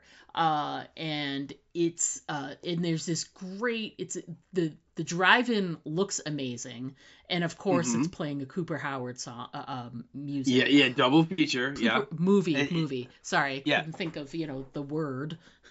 Yeah, it's a man and his dog, which is the massive poster that Coop has in his house in the before time. Yes, it's fantastic. So it's all these little things, like these little threads that sort of come together, and so we've got just the look of this drive-in is fantastic, and it just sets like such a mood. And then they see that there's an entrance to a vault. That's where Hank went, and it's funny because they go in like they're going to enter the vault, and he makes the comment. Lucy's like, so his tracks go into the vault, and Hank's and the ghoul's like, yeah, he goes in, and he also comes out, and he's like very confused, like, why would he stop here? What was so important that he stop here? And Lucy's confused too, and she doesn't really want to go inside.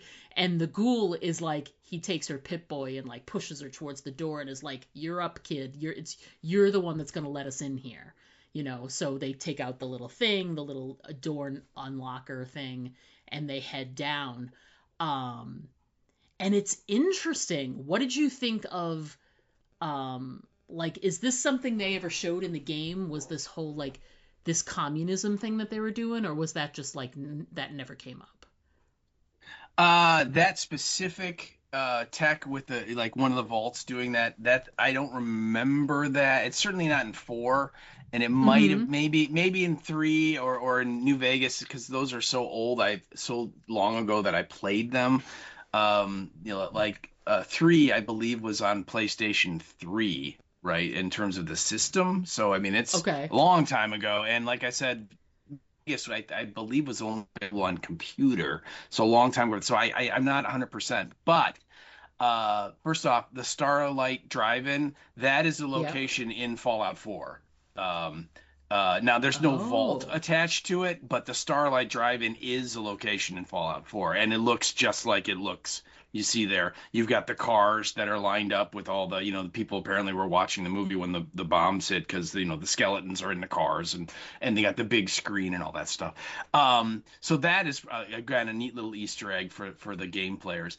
But the vault itself, and I think I mentioned this last season when we were talking about it, is the majority of the vaults that you run into in the game, they're all like this. That is, they're all abandoned and deserted, and whatever happened there happened a long time ago. Because if you notice, when they go into the big door that's like on the gears, that secures the vault, and it's like open.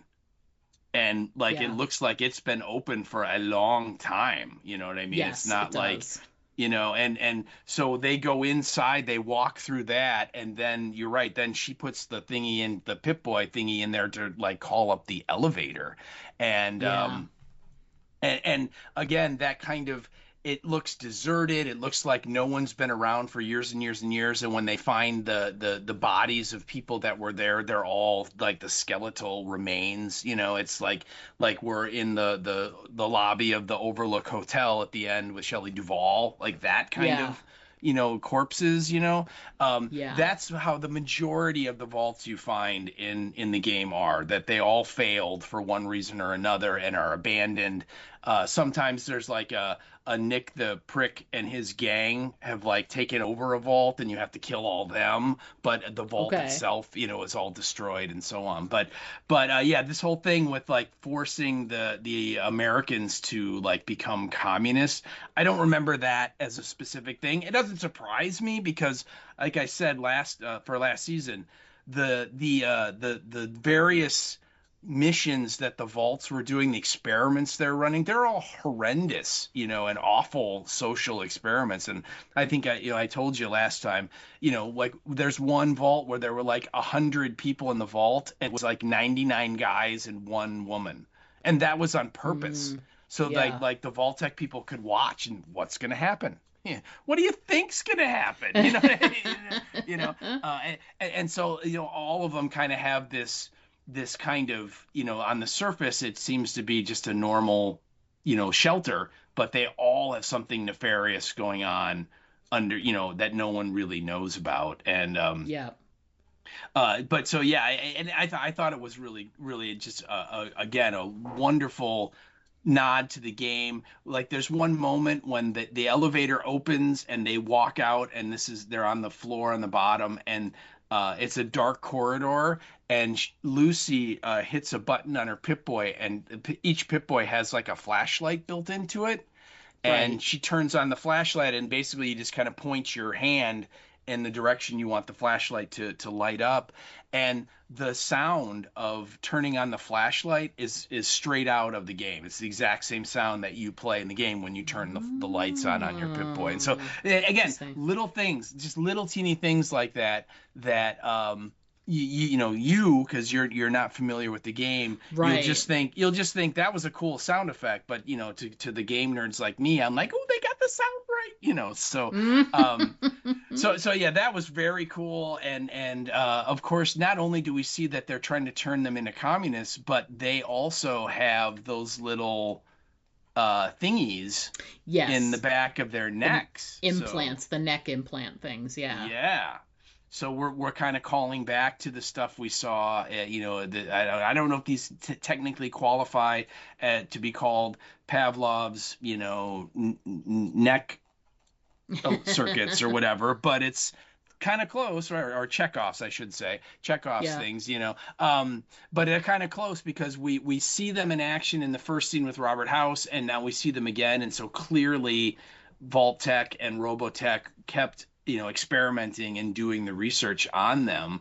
Right. And you see all of these people that are like sitting and they're watching like communist propaganda films that are running, and they're all wearing like clothing with the Chinese red star on them, and Yeah. all of the, you know what I mean. And at first Lucy's like, why would they let communists into a vault? Yeah. And the ghoul's like, I'm not so sure they did. And then when they go into like the medical room, and you see that there's like still like somebody in like the medical chair, and they're like clearly having the operation done to put the thing onto their neck. And that's Mm, when Lucy's like, oh my God, these were Americans that they tried to turn into communists. And yeah. my question to you is, what do you think? Why do you think they would do that? What were they hoping to learn from that? I don't see, that's the thing, is what's interesting is everything that's happening in like the Cooper Howard timeline is like that whole 50s era, Red Scare kind of stuff where there's this Mm-hmm. fear of communism and all that. So why would there be people who we're teaching it or like forcing people to learn. I don't know. Yeah. It's very interesting. Very interesting to see. Like I don't have an answer because it doesn't jibe with the kind of world that was there, the way the world was before those vaults were locked behind them. It doesn't make sense for that. So I'm curious to see what the deviation was that happened to make the the conditions in that vault be so very, very different from everybody else. Yeah. I'm curious because, in all of these moving around and, expo dumps, one of the things that's talked about is that Robert House, he is in Vegas. So, like, that's what his home base was pre-war. So, and then there's this discussion about how he had a missile defense system and whatever. And then Coop says the thing about how, when they dropped the bombs, they shot down that the reason why Vegas is still standing is that they were able to shoot down some of the bombs and have them not explode. So Vegas didn't sustain as much damage as a lot of the other areas. So there's all of those things. And, Robert House it seems like he was sort of like in charge of that area of Vegas. So whatever happened in that vault feels like it's something he would have wanted to happen. Or I don't know. Like it feels like all of those things are going to end up being connected somehow. Oh yeah. Yeah. There's a great bit where Lucy and the ghoul are like on the outskirts, like they can see New Vegas in the distance. And Lucy's comment is like, wow, it looks like it did in the pictures in the books back in the vault, like in the before time. And then he says, yeah, they shot down a lot of the bombs, so it didn't take as much damage. And she's like, well, if they could do that for Vegas, why didn't they do that for the whole country? And he just looks at her and he goes, it wasn't a they, it was a he. Yeah, exactly. Yeah. But so anyway, so they're in the vault, and I thought we got to talk about this scene where they come into the medical area and like on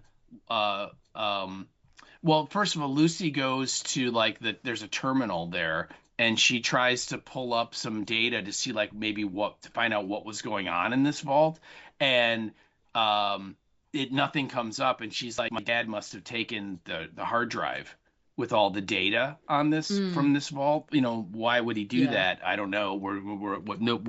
Everyone, even the ghouls, like, I don't know. And then they turn and they keep exploring, and they come around a corner, and on like a medical gurney is a box of the cereal, the sugar bombs, just sitting there, and it's like pristine, brand new, looks great type thing. And they both are kind of looking at it, and then one of those like temporary, fabric partitions that is separating part of the room, it like gets pushed aside, and there's a guy, and again, like you were saying earlier, it's most likely the son of the flea soup lady.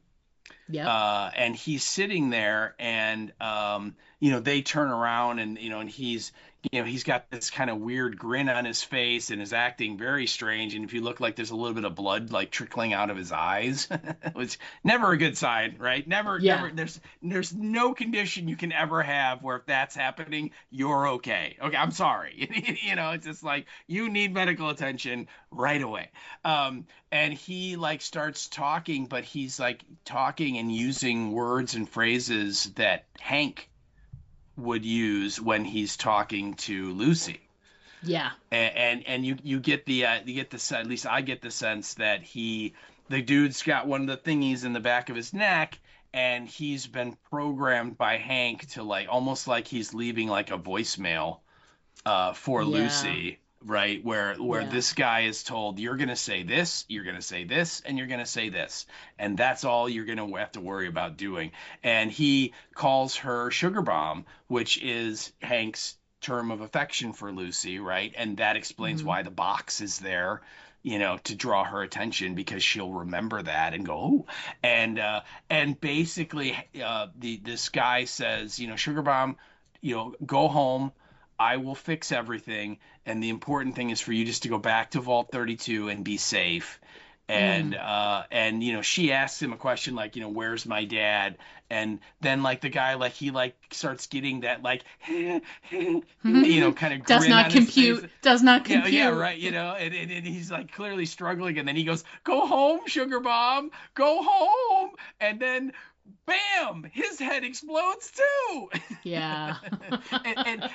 and both of them get like lots of Ernst on them, right? Yeah. She's got like a nice spray on her face and on her jumpsuit and everything, and yeah, it's great because we got multiple bubbly head deaths in this episode. So I'm extremely happy that we got that in this episode multiple times, and Yeah. from the same cause, right? From the same thing. It's that little device. They still haven't worked out all the kinks yet on how those things work.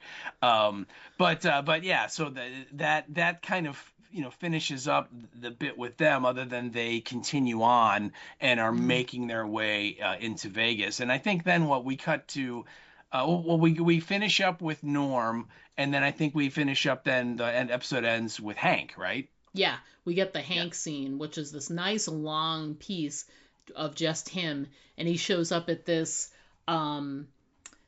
this sort of Like a mysterious Vault-Tec office location or something. Yeah, I don't know. It says Vault-Tec on it, but it's like an office building. Right? It's huge. It's this massive place. And he goes through the whole thing and takes off the suit. He changes into a really nice fancy suit. He puts on a brand new Pip-Boy, and it's kind of like shiny and gold. It's gold, yeah. It's fancy. It's a fancy Pip-Boy. Well, it's probably like an executive Pip-Boy. Yeah, executive level Pip-Boy. So he goes through all of that, and you're curious what the next steps are going to be. He's walking around. The best point was when he like picked up a phone and pressed a button, and it says, "You have 462,311 unread messages." And I'm like, I have got to write that down. Oh yeah. But and he's like, "Let's get to work. Let's get to it."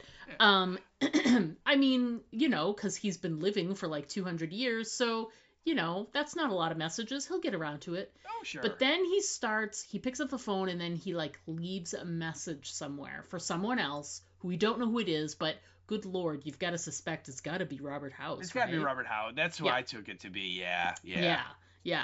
Because he doesn't say a name and he doesn't say anything, but he does talk about how the Vault-Tec people are not.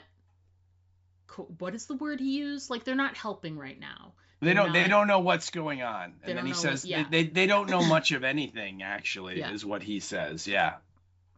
Yeah, and so he leaves this long message where he's like, I see that the research stopped, but you're at a good point, and then it shows all the different iterations of the neck thing. The miniaturization.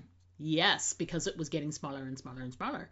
And so he's like, it's in a good place. It needs, we just need some more research. We're almost there. It's almost ready to go. And he's basically like, I'm here. I'm ready to work. I'm going to finish what you started. And you're going to, in the final line he's like, you're going to be begging to work with me when you're done. So it's almost like, at first it felt very like deferential, like, sir, I'm here to like finish your work. But then at the end it was like, you're gonna, I'm finishing what you didn't finish, and then you're gonna want a piece of this action when you're done. So it was almost like braggy towards the end, which was interesting how the sort of tone, it teased you into thinking the tone was one thing, but then it was really this other thing. So just an interesting scene. What's your take on that whole thing? Oh yeah, it really shows. It shows a couple things. That first of all, that there's somebody above Hank. Yes. On the who we haven't seen yet. And we have not seen yet. We assume that it's Robert House, but maybe not, because Robert House was like in the meeting with Coop's wife, sitting at the table, right? He was there, and there was someone up in the shadows that we really didn't see who that was, right? Yeah. And so I like that, as Bud would say, the vertical integration is still going on, even now, hundreds and hundreds of years after the war, that the corporate structure where there's a CEO and this guy or gal is calling all the shots. And I like that Hank has someone that he is trying to impress, is probably a little afraid of, is someone superior, in the hierarchy to him. He's not the top guy. But I also like, we really see the ruthlessness of Hank, that he's like he in the message he leaves, he points out that clearly progress has been made on the little neck thingy, the device, but it's not perfected yet. And Vault 24 was doing some interesting stuff. And then, at this location he's at here, they obviously were doing the miniaturization. And like the smallest one, it's like a postage stamp. It's teeny compared to the thing that we see in the beginning that he puts on the guy outside the bar. It's like a good 3-4 inches long. You know what I mean? It's a big clunky device. Yep. And then in my head, I'm like, oh my God, with those little things, he could, you couldn't even know people had them on, they're that small. But I like that he's like, progress is made. It's not quite perfected, but you know what? I'm going to solve it. I'm going to fix it. I'm going to make it so it works, and it works the way that you wanted it to work. And once I do that, then we can, what does he say? We can discuss my promotion, right? Yeah. He's still worried about a promotion all these years later. And then he does add that little caveat at the end of like, and you'll like be begging me to work with you. That's how important I'm going to be to you and to this whole crazy plan that we're in the middle of doing. So I really liked it, because again, it shows that he is an extremely ruthless executive. In many ways, he's very similar to Barb, to Coop's wife. When she's in corporate mode, she is a scary person. Yeah. And I like that the episode, it ended like, Hank has always been such a like okie dokie guy. Even in like, we knew he was like ruthless and had ruthlessness about him, but we didn't see him commit a lot of it. You know what I mean? A lot of it was talked about. Your dad did these things. Your dad did this, that, and the other. We did get the small scene in the finale episode before he runs away, but it's not a lot of meat on that bone. But for the episode to end this way, with Hank saying something pretty menacing and making sure that that he's kind of a shit, and leaving it on that note, it's really powerful. It's a really powerful moment to start the season off with. And it goes to show that there's a power structure here that we don't know what it is. Like you said, there's this unseen person who's above him. There's and I think that's the person that Coop said he wants to see. Right. He doesn't think that Hank has anything to do with any of this, because he knows that Hank was the assistant back then. Someone else is in charge. Whoever Hank's boss is, whoever he's reporting to, that's who Coop wants to see. And I think that's a real interesting way to sort of like, end the first episode, to sort of like, ooh, can't wait to see how this all sort of like evolves and what the next steps are for the episode. Right. Really well I agree. done. I agree. Yeah. I think that being like sort of like the final scene, like is there anything that we didn't really sort of cover before we wrap up? We didn't really talk a lot about Norm. Yeah, the big thing with Norm, I think we should mention, is that he opens the pods. Yeah, he's like starving, and Bud the brain Roomba is explaining to him that like, you have two rational choices, and that's get in the pod and I'll freeze you, or let me inject you with this like poison that'll kill you instantly so you won't suffer. Otherwise you're gonna starve to death. And we kind of see there are like all of these like Vault Tech kits, and it's really funny because they're grooming and snack kits is what they're called, which I think is hilarious. And he's like gone through like 30 of them and eaten all the snacks that are in there. So, and Yep. he's literally like out of food.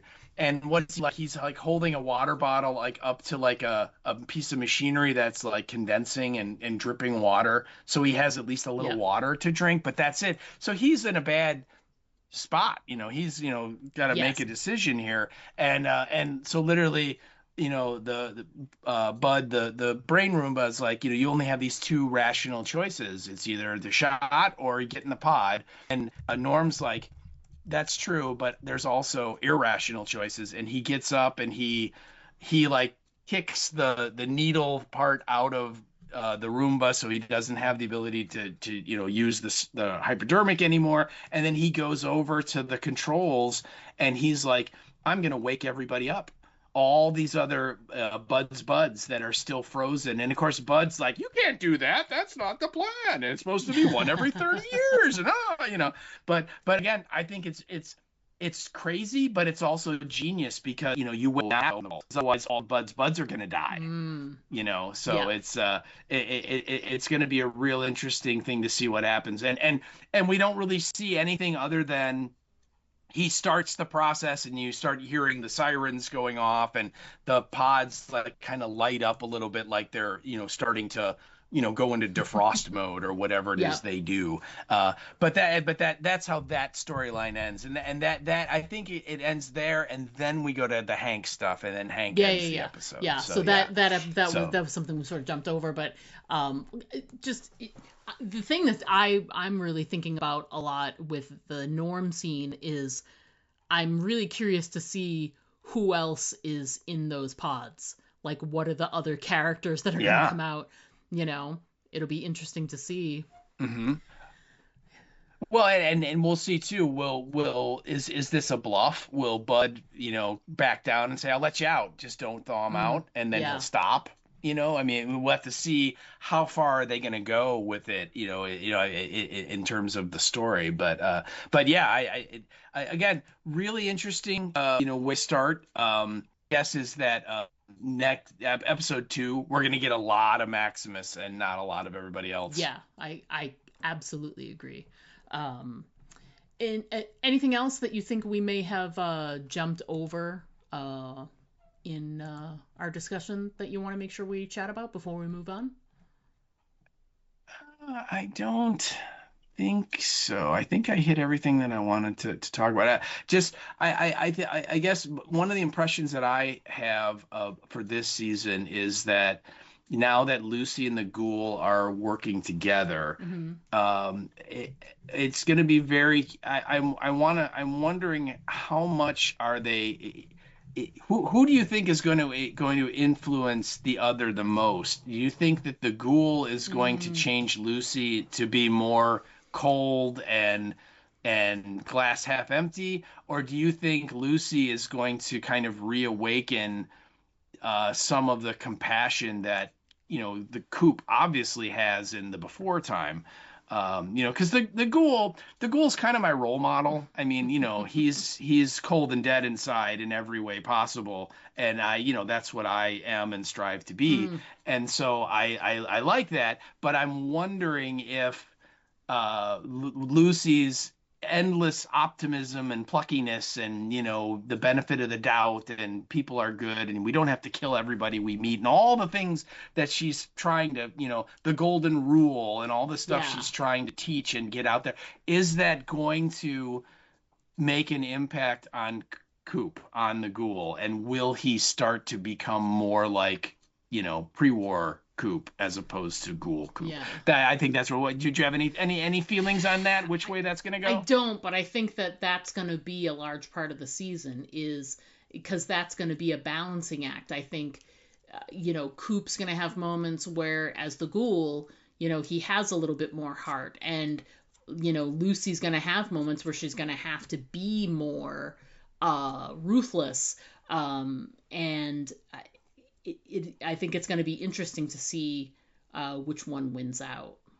I don't have a thought Mm-hmm. either way. I think like right now it's 50-50, what could happen, because it's Yeah. hard. You could say, Lucy always errs on the side of being the nice person, but once confronted with what her dad has done, we don't know how she'll react to that. It's hard to say.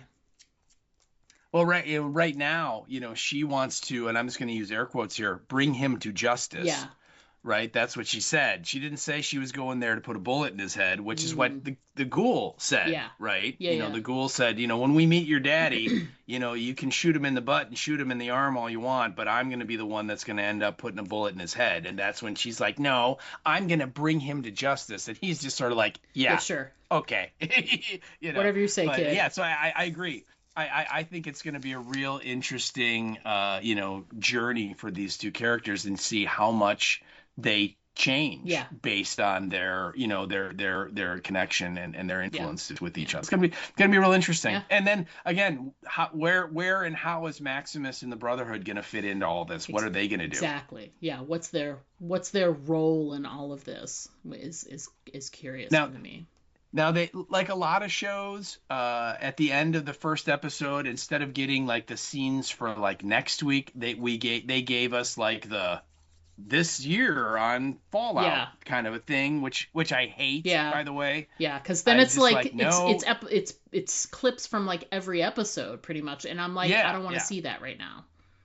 I know, I agree. Yeah. But I thought it was really fun that one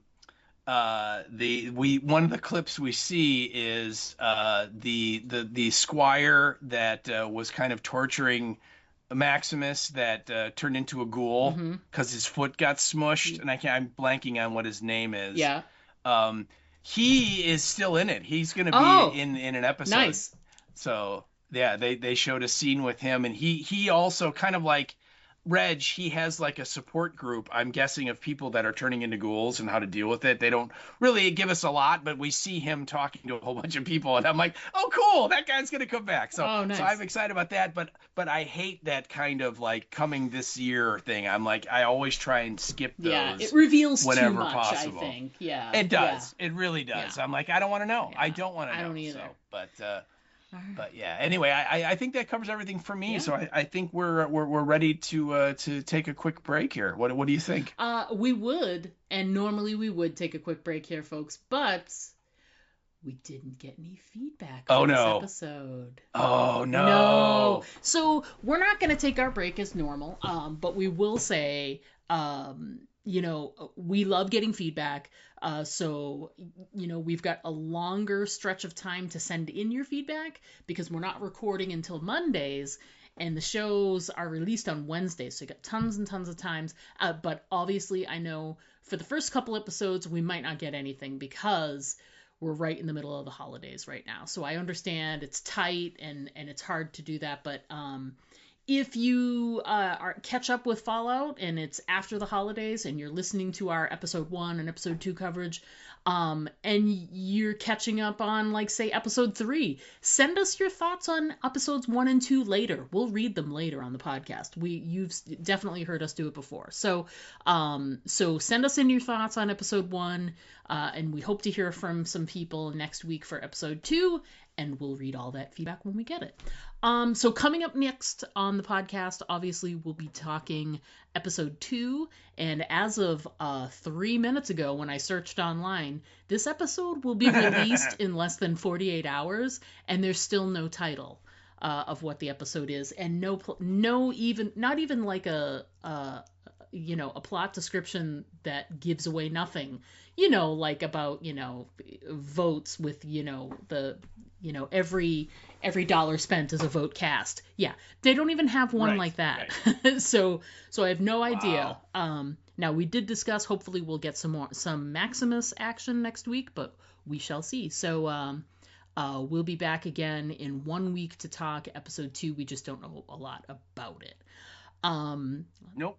Now, last week or 2 weeks ago, we did a marathon discussion of the movie from earlier this year, Weapons. We had such a great conversation about that.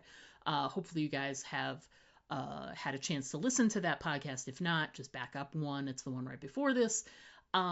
But we normally talk about stuff that we had been doing, but it went so long, we were like, hey, let's chat about it on the next podcast. That makes more sense. So we have been sort of out and about doing things and watching things, and just wanted to sort of update people. Was it just this past weekend that we did The Shining? Was that Saturday? No, it was a week ago. Okay. Week from Saturday. Yeah. So about at this point now, like a little over a week ago, they had released The Shining, and they'd put it on IMAX. To which Steve was like, "When are we going? When are we going? When are we going?" Yeah. Yes. As soon as they announced it, I'm like, "Well, we're doing that." Yeah, clearly we're doing that. It was the weekend of December 12th, 13th, and 14th across the country. The Shining was released in IMAX format, and probably in regular format too. But I mean, oh my God, you're gonna go see it in IMAX, right? Of course. But yeah, so yeah, we they announced it like back in like October or November, and I was like, oh my God, we got to do this. And then as it got closer, we kind of saw where it was playing, and picked our day, and we ended up going and seeing it on Saturday, the 13th, in the afternoon at like 3:30. Yeah. And yeah, it was great. It was amazeballs. Yeah. What can you say? I mean, what an incredibly crystal clear print. Yes. I mean, I think we talked about this a little on the day, like afterwards, that I think we were both a little concerned, like, were they just gonna like blow up a 35 millimeter print to the IMAX format? Would the aspect ratio get all weird? Would stuff be out of focus and blurry? Yeah. And whatever can happen when you do that? And there was none of that. I mean, it was just a gorgeous print. I mean, pristine, incredible. And just to soak that in, we both noticed things that we'd never seen before. Yep, we did. And we've seen that movie hundreds of times. At least, yeah. I mean, it's it just goes to show, like, a lot of people will, why do you watch stuff over and over again? And that weekend was a reason why. I mean, all four of us that went, we've all seen that movie multiple times, some more than others, but enough where I'm pretty sure all four of us either saw or heard or felt like something different that we hadn't in previous viewings of that movie, which I think is that's what's great about art, is that sometimes you can step away from it for a little while and then come back to it, and it hits you in a different way, or you see something new and different, and it was just great. Fantastic. Yeah. Oh yeah. Well, it was absolutely incredible. So glad that we went and saw it. Oh yeah. And again, why would you want to watch this movie over again? Well, first of all, it's made by arguably one of the greatest filmmakers ever. And it's made during the height of his powers as a filmmaker. So it's like, it's when he was really cooking and hitting on all cylinders. And it's just this incredible film that has multiple possible meanings and so much context and things that you can see and other people can see other things. It's an incredible cinematic experience. Yes. And so and that isn't even going into the Stephen King connection with the novel and all of that. And then you've got Jack Nicholson and I mean, there's just so many reasons to go see that movie. Yeah, it was fantastic. I like you said, I had new experiences I hadn't had before, and it was totally worth it. So if you ever get a chance, it may not show up on IMAX again, but if you've got like an older movie house near you, and if they're going to run any kind of print of The Shining, seeing it on the big screen is just so amazing, and having that surround sound experience is just amazing. So can't recommend it enough. Yep.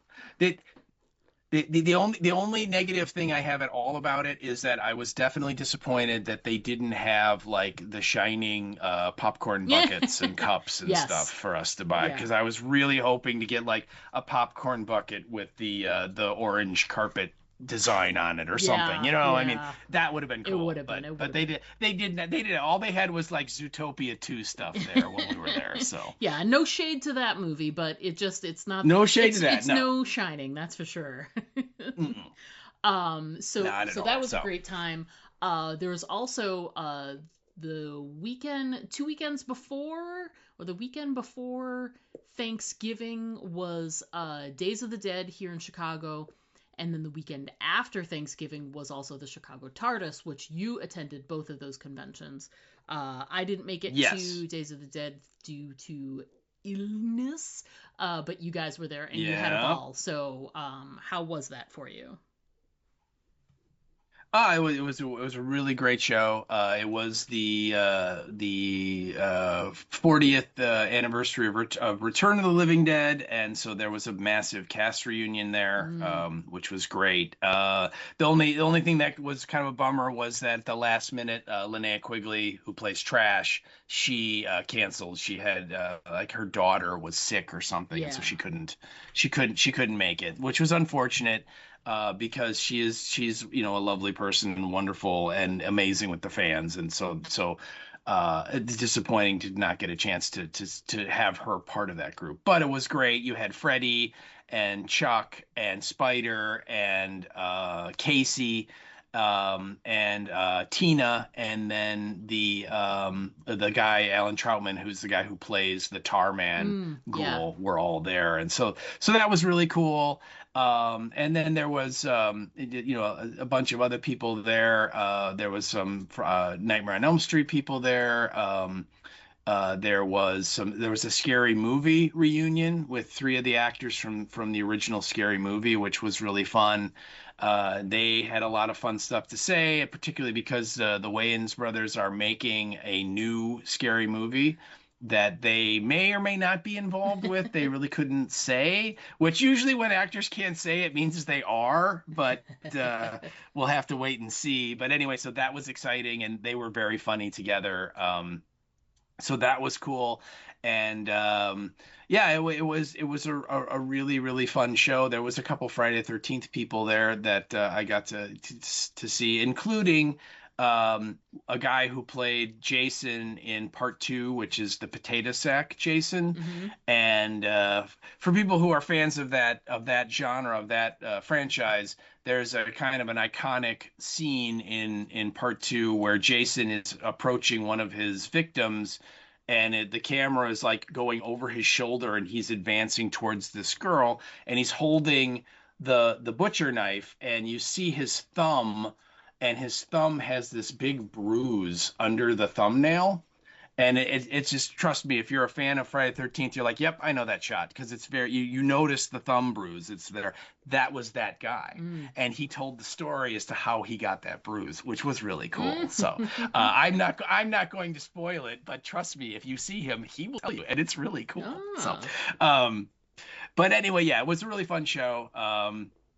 Our friend Jody got to meet the return cast for the first time, and so it was really fun to. I'd met already most of them already. Jewel Shepard, who played Casey, is the one that I had not met yet before, so that was really fun. But it was neat to see her interact, and one of the cool things that happened with her is she has a custom T-shirt of Return, and it has the main image is Freddy when he's a ghoul, and of course they've thrown the acid in his face, so his eyes are all kind of swollen and burned, if you remember that from the end of the movie. And so it's like his head is right there. And so when we walked up to Tom Matthews' table, she's wearing that shirt, and unprompted, Tom Matthews is like, oh, I'm totally going to sign that shirt. And she's like, well, I have a poster, and he's like, I don't care, I'm going to sign the shirt. And so we're like, okay. So, and he most of them you get a selfie for free with the autograph, but he was one of the few ones there where you had to pay extra for a selfie. And so Jody didn't want to pay, but so he comes, she goes behind, and he's getting out a pen and is going to sign the shirt.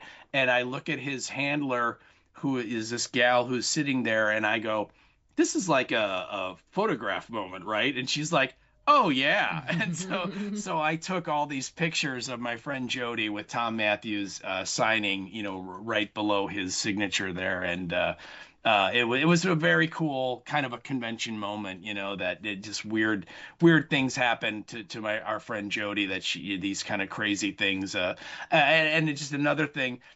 when she was getting her picture with Jewel Shepard, um, Miguel Nunez, who plays Spider, he comes over and joins the photo. And then he goes, "Hey, John Philbin, who plays Chuck." He's like, "Come here." And so then John Philbin comes over. And so now my friend Jody has got half of the Return of the Living Dead cast in this picture. And I should point out, they were selling full cast photo ops at the show for $185.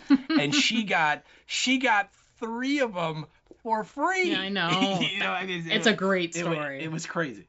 Yeah, it was just crazy, and it's just wonderful. These kind of like weird convention moments that can happen, kind of out of the blue. Yeah. So, for sure.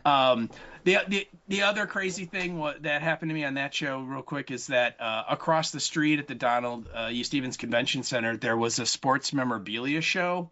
And Tara Reid was announced as a guest there, which is weird. I don't remember her ever making a sports movie of any kind, but I was like, ooh, I would like to meet her because I would love her to sign my Josie and the Pussycats poster, and I'd like her to sign my Urban Legends poster. And I really ever thought that she would be someone I would never get a chance to meet. Yep. And so I went over, and this kind of made national news because she claimed the night before that she got drugged at a bar. Yes. And it became a whole thing. And I mean, literally, it took her 2.5 hours to show up, and she could. I thought she was just hungover. Mm-hmm. I've been hungover a lot in my life. I've noticed I've been around people who've been hungover, a lot in my life, and so I kind of know what it looks like, and that's what it looked like to me. But in any case, she finally showed up, and I got her to sign my two things, which was great, but it was definitely a long side quest that I would never ever do again. So.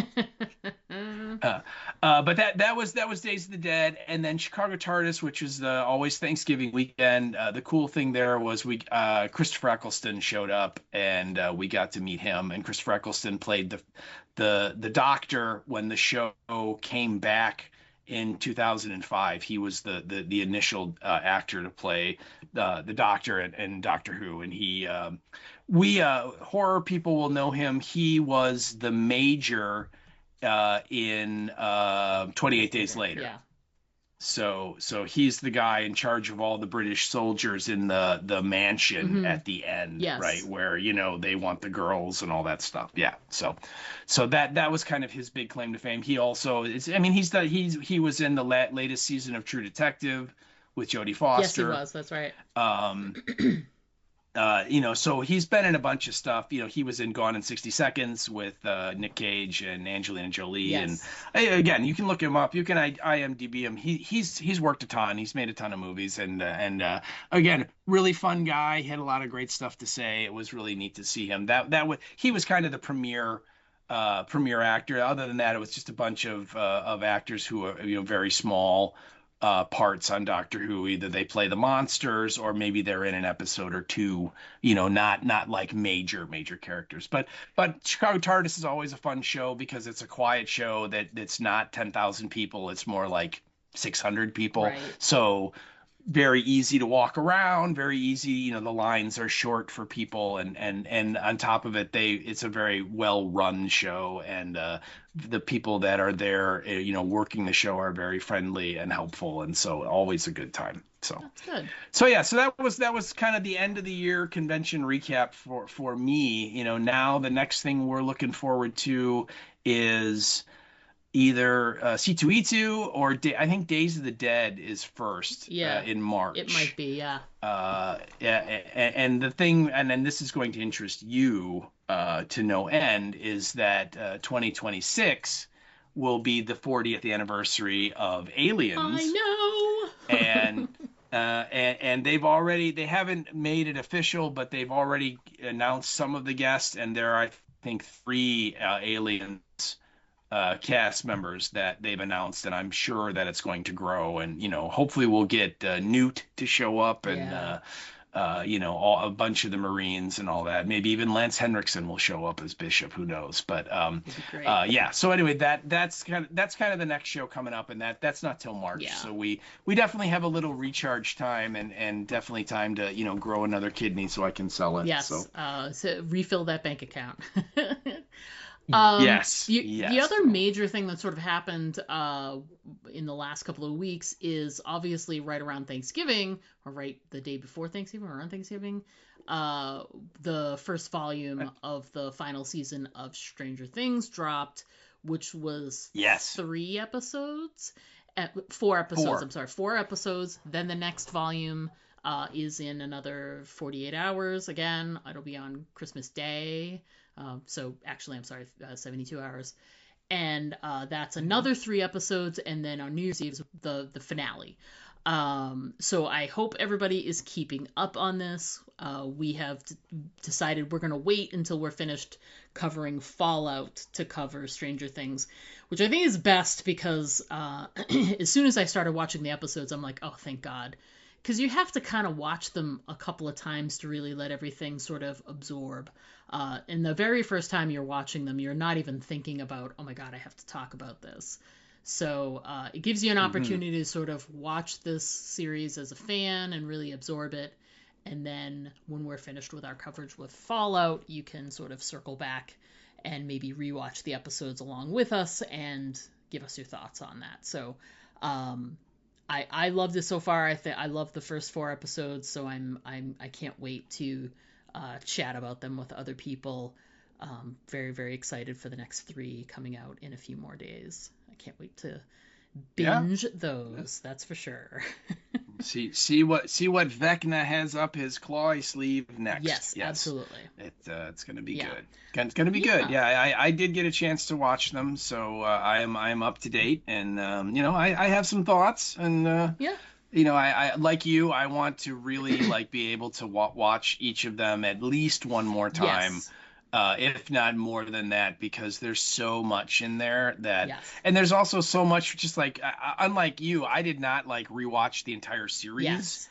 I just watched the 4 episodes that the Duffer Brothers said, hey, you should watch these 4 episodes so you're kind of ready. And I found that to be really annoying, because an episode would end and you're like, oh, Nancy didn't get out of the Upside Down. What happens there? And then you watch the next episode, which is a season later, and she's fine. And I'm like, I guess they fixed that, And I vaguely remember, but I don't, you know what I mean? And so I'm like, oh.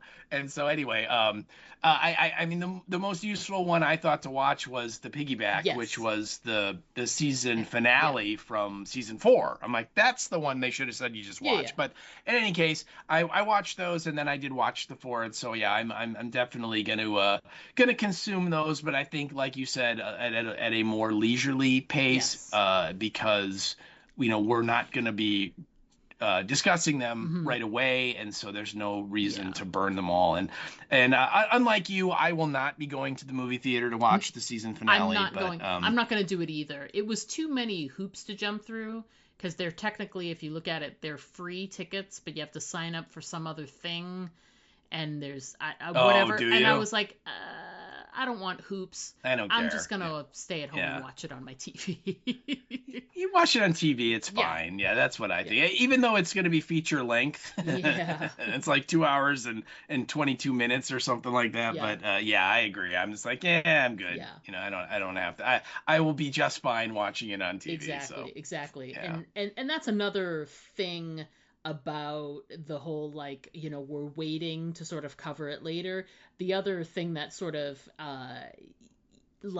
adds to that is also these episodes, just like the last season, are very long. So each episode is almost can be considered, for the first drop, they were mostly like an hour and 10, hour and 15 minutes. But as it goes on, like this next grouping, they're like an hour and a half, and the finale is 2 hours long. So it's like, it's a lot to sort of digest. So I'm glad that I'm glad that we are going to be sort of waiting a little bit until after they've dropped to really dig back in and cover all of it. So yeah, very exciting Yeah, stuff. yeah. And you know, we would be remiss if we didn't also say before we wrap up for this week that the holiday season is like right around the corner. Hanukkah, I believe, just finished, and I believe the end of the week will be is the celebration for Kwanzaa. We're a few days away from Christmas, and New Year's is just around the corner as well.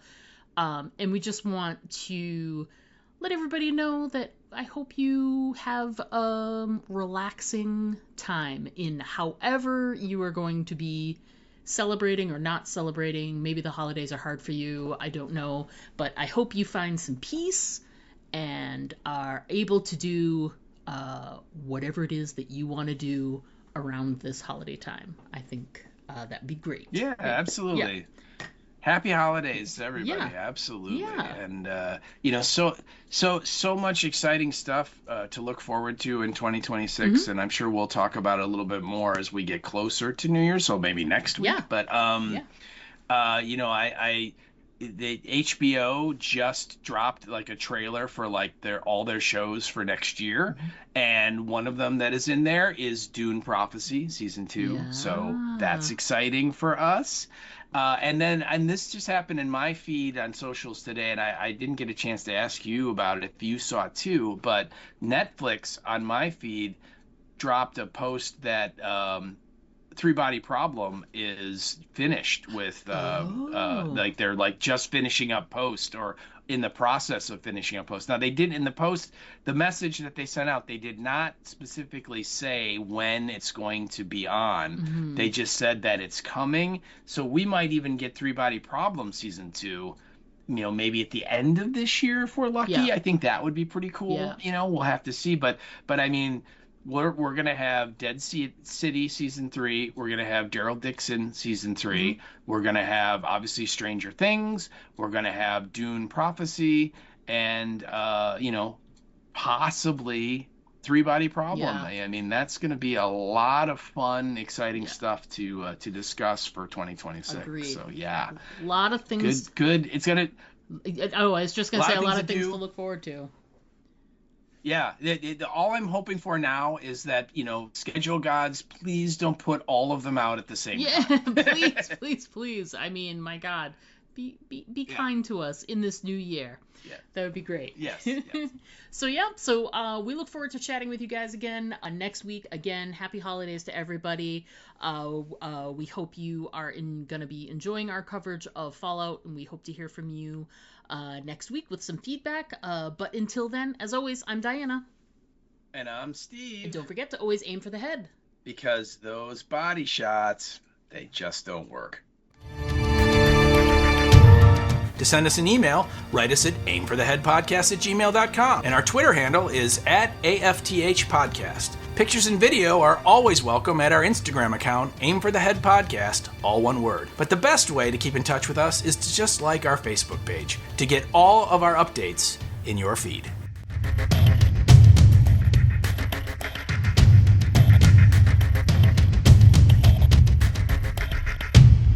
You don't want it to be played at the trial, you're saying? No. My big fraud trial. That's right. Yeah. And Mr. Baldwin, then what did she say? I'm not at liberty to say. I cannot recollect what she said. It's very strange. What if we were to play an audio recording? Oh, okay. No recollection of that audio happening.